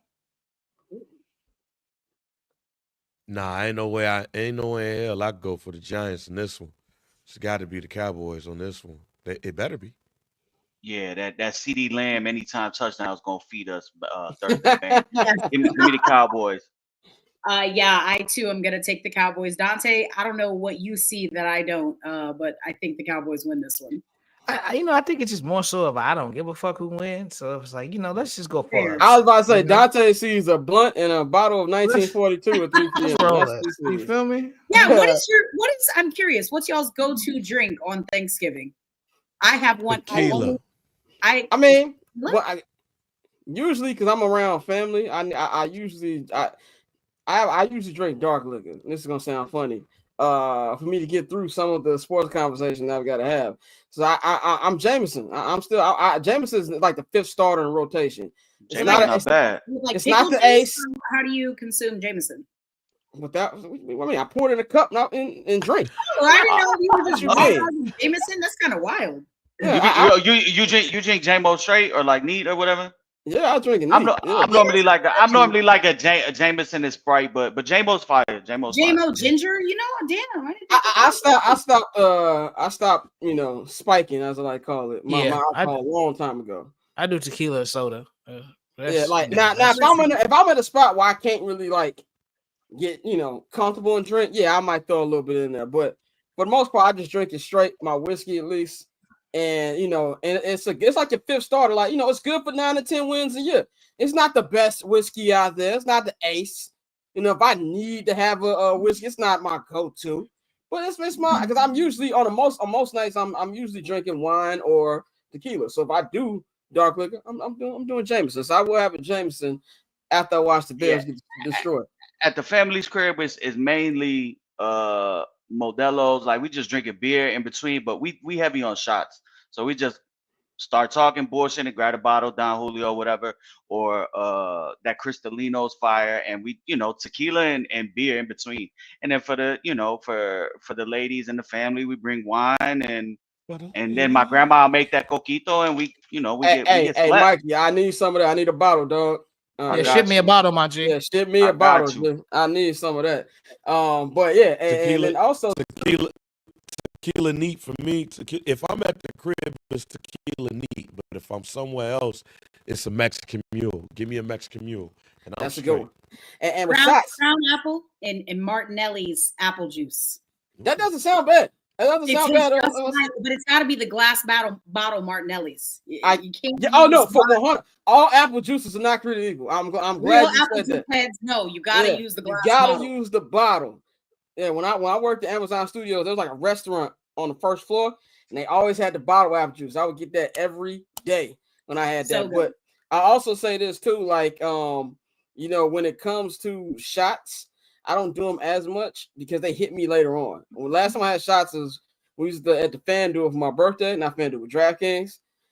I think we must have had like 4 or 5 shots. I don't remember, but it didn't hit me till I got to the door. That's kind of like normally how I drink. Like, if I go to a bar, I just sit down right away. Let me get a shot and a beer, and then I just keep it going that way. If I'm eating, I don't really like to drink while I eat. But if I have like a Jameson and Sprite on the side, but the majority of shit is just a shot and a beer every time I go out. We are some fucking alcoholics. We really are. Yeah. You on a whole drink tangent. I'm sorry. I just want to know more about my homies and what they like to drink when they're celebrating the holidays. I heard that orange Jameson is fire though. I haven't tried it, but I heard it's good. I've heard good things. Now that you mentioned it, I'm about to say, it ain't a holiday drink, but next time you get an espresso martini, put a reposado in there. Thank you. Yes. No, I actually had that.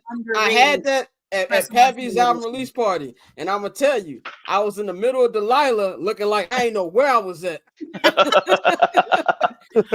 when we was at that table in Delilah, it was like that scene in Belly where everything was moving slow.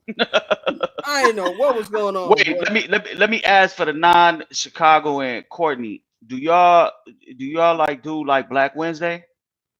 Oh, no. Drinksgiving? I guess it's different. Like here in Chicago, we call it Black Wednesday. We call it Black Wednesday in Chicago. So like everybody out, Thanksgiving is what I know it as. But absolutely, that's a thing. Yes. I will be getting. I won't be participating this year because I'm a child of God. I'm getting to Detroit early on Wednesday. I will be somewhere. I need to know where it's at. I will be participating. Yeah, I already lined it up. I'm gonna go get my hair cut, and then we straight to the bar at 3:00. Yeah, exactly. That's when you start. Just early. I'll be at the crib by 8. Look how excited we get about poison. Right. Freaking devil's juice, though. But let's go on to the Sunday, the nightcap on Thanksgiving. The actual good game on the schedule. That is Packers and Dolphins in Lambeau Field. Jordan Love, you can't keep getting away with this. It's to the point where even national media started to get on. I saw on Greeny and I think Rex Ryan were going off this morning. Like, y'all ain't seeing what we seeing with him throwing the ball everywhere. But I think the Dolphins been playing real well. I think that, Tua's been playing well. I don't know what the forecast is in Green Bay on Thursday, but I know it's not going to be warm. And until I see that team play better in cold weather, I got to go with the Packers, unfortunately. And if they're at the crib, I'm going to go with Green Bay. Yeah, I'm going to go with Green Bay at home. I guess I go with Green Bay. I'm going to ride with the Dolphins. Give me the upset. I think it's going to be, it's going to be in the 20s. Shit. Let me take that back. Yeah. Give me CTE, boy, shocking the world.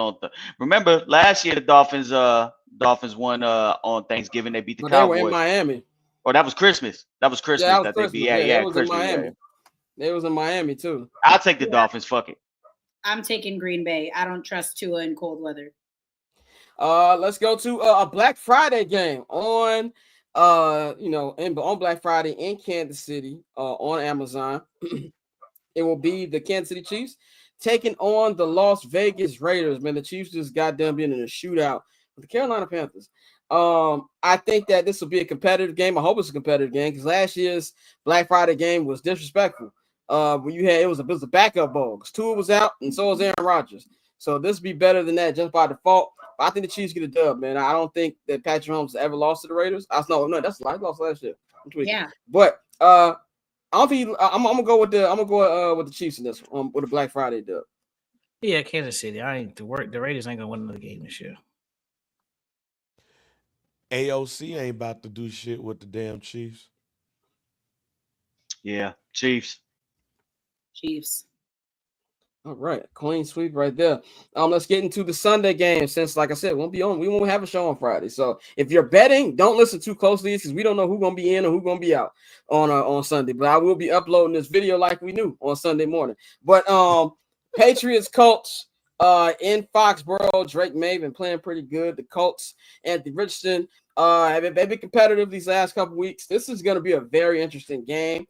I think it's gonna be close, but I trust Drake May more than I trust Anthony Richardson, even though I think Anthony Richardson has the better team. But I think the Colts have way better roster than what the Patriots have right now. But I think it's going to be a close game. And it's going to come down to who's quarterback better. And I'm going with Drake May. So I'm going with the Patriots. I'm going to go with the Colts. I think the Colts are going to get it done. They play well this Sunday, and so I think that'll carry over. And they'll get the victory just because I don't think the Patriots are any good. I know they beat us, but no. Shane Waldron beat us, but you're right. Hey, Gerard Mayo needs to shut the hell up. Thank you. You said it. I didn't have to. I got the Patriots winning this game, but Gerard Mayo need to shut the fuck up, fam. Somebody need to put him in some classes. I do find it hilarious that Dante said the Colts play hard and niggas scored 6 points yesterday. We tried. We tried. Look who they played. I mean, shit. Yeah. Y'all got to play him next. So. Okay. All right. Leave me alone. Leave me alone. Leave me alone. Go ahead, Mike. Right. Give me if Michael Pittman Jr. plays, obviously, because this is contingent on health. Give me the Colts. If Josh Downs is healthy, give me the Colts. All right, let's go to this next game, AFC North game, man, and that's right before a couple days for the debut of Hard Knocks AFC North, which I cannot wait to watch. The Bengals, whose season is essentially over, but they're still gonna fight to the end. Joe Burrow and them will be hosting Russell Wilson and the Pittsburgh Steelers. Russell had a very tough loss this past Thursday. Against Cleveland Browns. I think they're going to bounce back. I hate this Bengals defense. So much. I think Joe Burrow is having a career year, but I think he's going to struggle a little bit against this Steelers defense. And I do believe that Russell Wilson make enough plays to win the game. So I'm gonna go with the Steelers with an upset on the not really upset, but the road win over the Bengals. I'm gonna go with Joe Burrow at home. I think he does enough to get it done, and they beat the Steelers. I don't think it'll be, a lot of points scored, but I think they'll do just enough to get the job done. This is why I'm upset about the Bengals this year. My parlay, which would have got me, I believe, like $5,000, had Joe Burrow as the MVP. He's playing at an MVP level. Had Caleb Williams as my offensive rookie of the year. If he didn't start off slow, we would have been straight. Jared Verse is my defensive rookie of the year. He's probably going to be defensive rookie of the year. And that would have been nice. And I'm still not leaving the Joe Burrow train. They are going to defeat the Pittsburgh Steelers. I'm just mad this parlay ain't going to go through. Yeah, I'm riding with the Bengals. I mean, you could do a little alt spread on the Steelers and let the Bengals still win. But give me the Bengals. Their offense has been lighting it up. I know obviously defensively they don't know shit, but what I say about Russell Wilson, he will have a couple of those games where they give it up, and this is that stretch. Give me the Bengals. Yeah, I'm taking the Steelers. All right, let's go to this next game. Which also should be entertaining. This will be in Atlanta between the Falcons and the Chargers. Now, we do not know what the Chargers record will be because as we're recording this, they're about to kick off Monday Night Football in the Har Bowl against the Baltimore Ravens, and Khalil Mack is back. He's active today. Shout out to Khalil Mack. So I don't know how this game gonna go, considering we don't know how this one's gonna go. But despite what happens today, I think Atlanta is on a little bit of a slump right now, and I think the Chargers are on the up and up. And Negro Damas is telling you that the Chargers are going to win today on Monday, November 25th against the Baltimore Ravens. So I'm going with the Chargers beating the Falcons in Atlanta. The Falcons, I think they're going to defend the dome. I think the Chargers, anytime a West Coast team has to come, cross country, I usually like to tend with the home team. So I think on this one, even though I do like what the Chargers are doing, and just to crack a funny. Remember what we thought that the Bears were going to trade for Khalil Mack, bring him home? Yeah, that was going to be it's crazy. No, but I'm going to go with the Falcons. The Chargers defense is just surprisingly good with Jesse Minter as the DC. That's why I'm going to go with the Chargers. Yeah, it's tough for me to pick because obviously we don't know what today's Chargers look like and what this outcome is going to be with the Ravens. What type of a close game they play. But I'm going to ride with the home dog here. Give me the Falcons, man. Yeah, I'm actually going to go with the Chargers. They've impressed me. Don't quote me, depending on the direction of this game, but I'm going to go with the Chargers. This next one, Aaron Rodgers. Contrary to popular belief, is not going to be getting benched, even though he has declined to get the team to look at him so they can have a reason to bench him. He will be starting at home against the Seattle Seahawks, who had a big win over the Arizona Cardinals at home this week, and they're tied for first place right now. The Jets suck. It doesn't matter where they are, home or road. Seattle's going to win this one, and Gino's going to get a little revenge on his old squad. Oh, yeah, Seahawks big. I think Seahawks win big.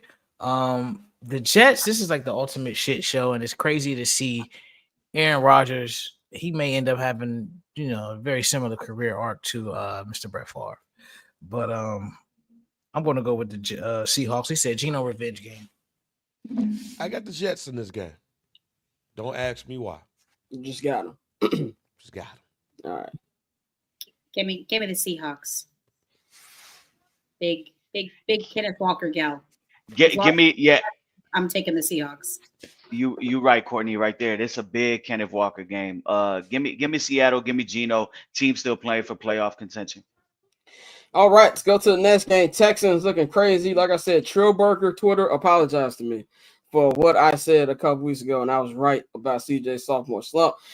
This game, there's rumors that Trevor Lawrence might be able to play. I don't really think it matters if him or Mac Jones play. This is a game that the Texans need to win to, get off this little mini schneid they're on right now. And I do think they will win because the Jacksonville Jaguars are a terrible organization.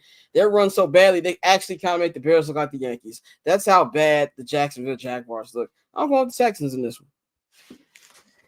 Texans. This is another team that they may win another game this year, but you won't find me picking the Jacksonville Jaguars.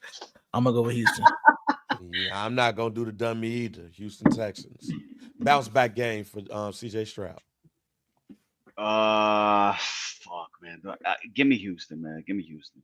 Yeah, what Dante said. I'm not picking the Jags anymore. Give me the Texans. I think they said Trevor Lawrence is coming back to practice. Yeah, that's and what I might was play. thinking. Yeah. Hey, you know matter. what? Nah, give me the Texans. Yeah. exactly. Give it to Texas. Yeah, I paused for a second too. Like, no, it doesn't matter. Next game, another good NFC game right here, man. The Vikings back at their home field for the first time in like 5 weeks. They've been on the road. They can be playing the Arizona Cardinals. Cardinals definitely need a win after taking that loss to Seattle. But I like I said, Arizona is Dr. Jekyll, Mr. Hyde. Like, I don't know which team they're gonna beat each week. I mean, Marvin Harrison Jr. has only gone past 50 yards receiving 3 times this year. I don't know what's going over there. I know the Vikings are really, really good. I love how Sam Darnold played yesterday. I think he's going to continue to go at that. And Jordan Addison really, really hooping right now. You didn't even really have anything from Justin Jefferson yesterday. That's how good Jordan Addison was. I'm going to take the Vikings, man. I'm honestly going to take the Vikings by double digits.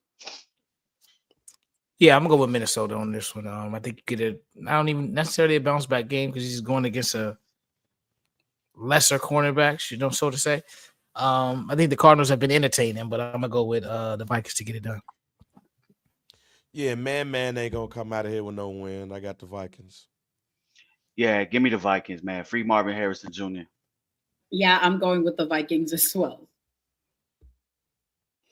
All right. UMG is putting out all the stops. They said no amount of contrived and observed legal arguments in this pre-action submission can mask the fact that fans choose music that they want to hear. I love lawyer talk. Boy, them lawyers lawyering, nigga. I know some of them words. Yeah, I know some of those words. I know some of these words. Man, let's go to the Commanders. Commanders lost in brutal fashion yesterday, and I thoroughly enjoyed it. They're going to be playing the number 1 defense of football, which is the Tennessee Titans. The Texans let Will Levis come in out and beat them. I just can't get over that. I do think this is going to be a very tough game for them because the Titans defense really knows how to play ball. Having said all that, I think the Commanders are going to win. It's going to be an ugly game, but there's just too much offensive talent on the other side. And let's be real. Will Levis is not going to put up points, outduel Jaden Daniels, I guess you want to say. So I'm going with the Commanders, bounce back win against the Titans. Get right game. Yeah, that's a perfect way to call it, get right game. Even though the Titans are a tough win. But I think that Jaden does enough to get it done. And like you said, I think they score over 20. But I wouldn't be surprised if this is one of those 17-14 games, some shit like that. So I'm gonna go with the Commanders. Will Levis is ass, but that defense ain't. I'm actually going with the Titans in this game in the upset. Is this game on the road for Titans? Yeah, it's in DC or in Landover. My bad. In Landover, so it's in Maryland. It's in Maryland. I think this game is gonna. The Vikings game was against the Titans 2 weeks ago where they kind of got right. Give me the Vikings or give me the Commanders. Yeah, Cliff Kingsbury is never beating the Cliff allegations ever. In spite of that, I do still think that the Commanders win this game. No thanks to him. I cannot wait to debut the fine buzzer next Monday. That was so fucked up. Like, I cannot wait to debut that next Monday. But next game got an NFC South matchup. Looks like there's a little life in the arm of Bryce Young. He's showing life. It's small increments, but it's coming there. I like what I see from him. The Buccaneers are playing good ball. I believe this got stupid finish alert written all over it. Something is telling me that the Carolina Panthers are going to find a way to win. I don't know why, but I'm picking the Panthers. Something telling me they're going to find a way to win this game. It's a division game. Dumb stuff has happened. I'm going to take Carolina in this one. For all my short kings, you better tune in to Carolina and everything we got cooking right now. That man is putting us on his back, leading us to glory. You see, he was dropping dimes last week. And again, I done picked him, I want to say 4 weeks in a row. I'm 2-1. I'm going to go with the Carolina Panthers. Okay. I've been also on and off the Carolina Panther train, and I'm on this week. I'm with you, Scott. With you, Tay. I'm picking the Panthers in this game. Oh, Dave Canales, little revenge against his old squad. Give me the Bucks, man. Y'all tweaking. Yeah, my gut wants to say the Panthers, but I'm gonna go with the Bucks. But momentum is a crazy thing, you know. Confidence also crazy thing. You start believing that you could almost beat the Chiefs. I know almost don't count, but if you could almost beat the Chiefs, you can definitely beat the Bucks.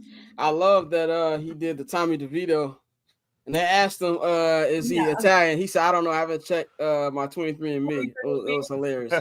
Shout out to Baker. Saints Rams. Saints on a bye week this week. They'll be off the bye week, back at the crib, going against the Rams team that's not playing good football.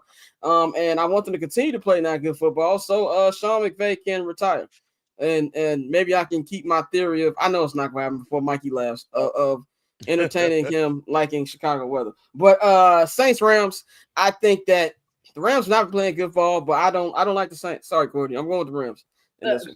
I got an Eagles fucking beanie on. Do you see where I'm at right now in my life? Give me the Rams. Go ahead, Dante.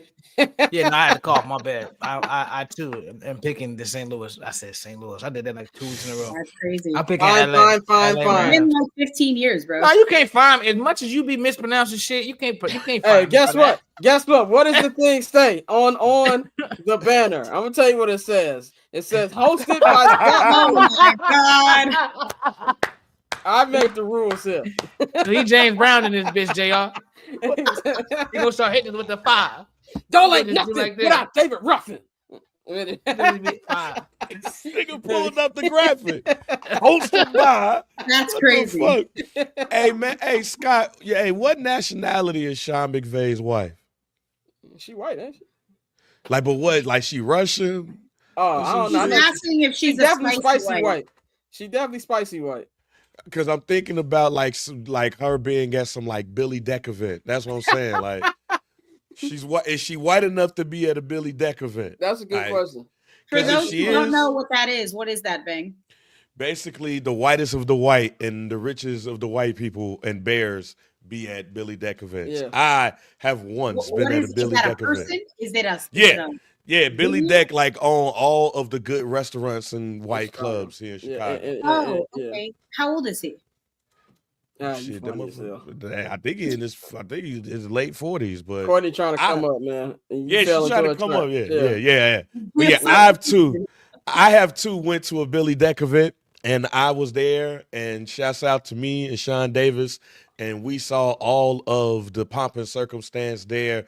Which, if my memory serves me correct, yes, Scott, there's definitely potential at Sean McVay being at one of those events. Yeah. And that's why I am not picking the Rams in this game as well. Riz is in. Agenda for purposes, Yeah, so Riz is in. Hey, man, Puka didn't even know what division he was in, fam. And he ain't even got no percussion. That was funny as hell. Funny as hell. So, yeah, nah, man. I got the Saints in this game. Go ahead, Courtney. Yeah, give me the Saints. I'm riding with my team. Fuck that.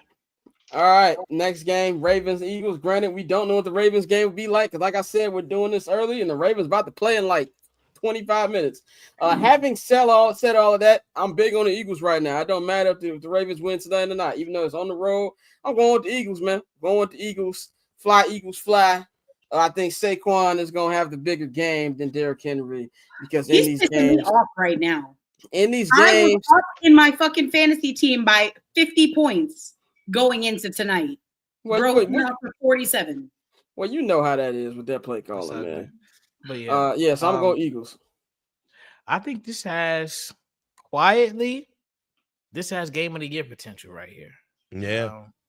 I think this is going to be a great game, actually. And I'm going to go. I'm going with Lamar, man. I'm going with the Ravens. That defense is some shit. But I think Lamar's going to rise to the occasion. Hey, and it's going to be more shit because Roquan out tonight. So I don't know what that means for next week. We ain't playing that. A potential Super Bowl preview. And Scott, she's Ukrainian. And I work with. Oh, we got a chance. We Yeah, got a we got a chance. chance because I worked with some dudes that's like Bosnian and all that shit. They be DJing, they be having all of that. So yeah, no, it's a chance, Scott. That Sean McVay come here, but we picking the game, and I'm picking the Eagles. Give me Lamar. Give me Lamar, man. I'm gonna ride with the Ravens. Dante, why are you Jersey Shore fist pumping? Right. Oh no, because my Chargers Raven ticket just sold. I got a hot 250 about to hit the account. What do you mean? Oh, the last minute sale. Damn, last minute buzzer beater. That's the way to buy Ticketmaster tickets about for to- events, honestly. Ticketmaster about to take this bitch down, boy. He said, we going to Onyx tonight. There go Blue that. flame on me. That's that bottle. Whoever crib he pulling up to pick up plates, he's gonna come in with a bottle. Yes, I will not be empty-handed, folks. Oh, I'm going with the Eagles. I don't know if it was even my turn. I'm going with the Eagles though. You gotta ride with the Eagles. You got that Scully on. It's Mhm. fire. It's so cute. It is. That shit is hard. All right, let's go to the two primetime games for next week. We got the Bills and Niners in Buffalo. Don't know if Brock Purdy's playing, but guess what? Doesn't really matter. I am off the Niners. I am big on Joshua Allen and the Bills. I got the Bills winning on Monday Night Football against San Francisco. Yeah, man. The same way y'all feel about Sean McVay is how I feel about Kyle Shanahan right now. I need some chaos. So, John Lynch could fall, hit his head, and want to do some dumb shit. Yeah, exactly. Get I'm rid of with Kyle you. Shanahan. So I am going with. I'm sorry, I want to cough again. There we go. The Buffalo Bills. Look, man, I'm with you, Dante, on that Kyle Shanahan possibly to the Bears thing. Just do enough to slip up. And hey, in this 1991 Super Bowl preview, I got the Buffalo Bills winning this one. Give me Josh Allen, Buffalo Bills. The Niners will be trying to avoid a 3-game losing streak when the Bears roll into Santa Clara. Oh, we know what that means. Back Oh, up. belt to ass. That's what that means, nigga. Yeah, I'm gonna take the Bills, and I don't think it's gonna be particularly close. Orlando. I'm with you, Courtney. I think it's gonna be a blowout too. Orlando says we're gonna see McVay and River North this off. River North is prime for Sean McVay. Like that would be that careful. nigga's He need to be home court. careful over there. They will That's what I'm saying. Ricky Pearsall his ass in River North. Wait, River North is a bad area? Yeah, whichever way it depends. Yo. I know. I'm about to say I pulled up on this shorty, and it was definitely like 5 people just standing there, and I'm like, "Oh, this is not the River North I remember." Yeah. It's different. It's different. Them YNs be down there, boy. There's a Bar Louie over there that I really Listen. go to. Them YNs be down there now, boy. Listen, my man from uptown, from the North Pole, fucking around in River North. He caught 3 in the arm. It on a Saturday night. It happens. How's Rush Street looking these days? Rush Street's cool in the summertime, like the Viagra Triangle. That's just cool in the summertime. But when it's cold, nobody want to be outside.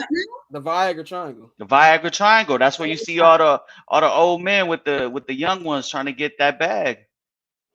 Bobby said, Courtney, anywhere in Chicago they can get you. That's not nice. It's not wrong, but you have to say it.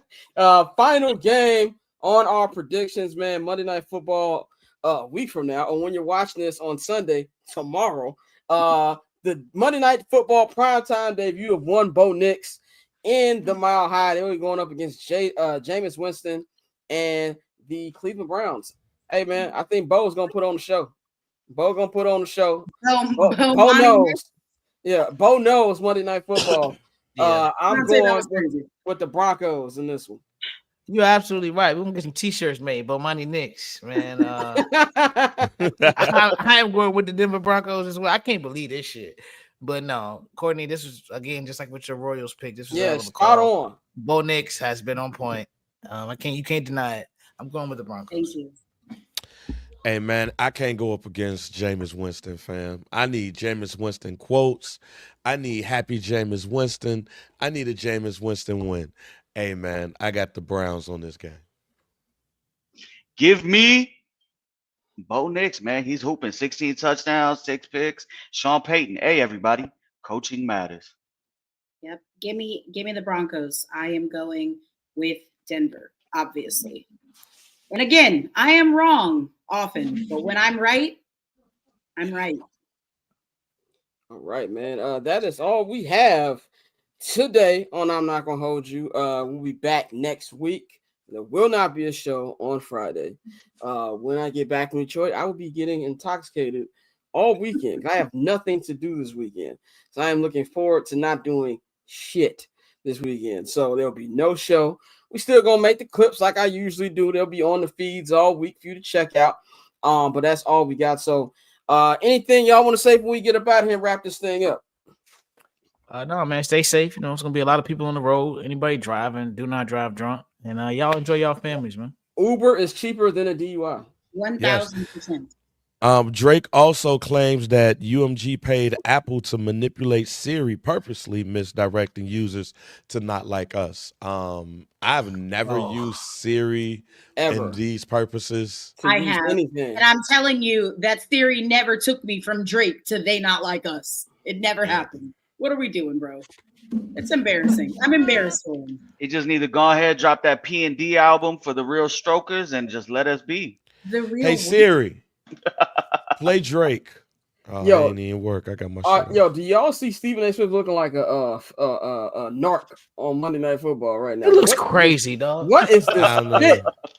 Give me two weeds, please. What is he? What is he wearing, bro? Stephen A. got too much money to be dressing like this. What is that? Nigga like backup singer for Jodeci. What is he doing? With the Why wouldn't you go hat? with the full leather, G? I don't Bro, what is that? Aren't they in LA? Why he dressed like LA? that? I know it's cold in LA, nigga. For LA, it's With cold. the back, he got the backwards hat on. Yeah, it's definitely leather approved LA weather right now. But bro, he got that jacket from Burlington Coat Factory. What is he doing? this is my mama jacket. But yeah, man. So we gonna wrap this up, man. Of course, you can follow me on all social media platforms at Barberchair Scott. You can follow the Barbers Chair Network at Barbers Chair Net on all social media platforms as well.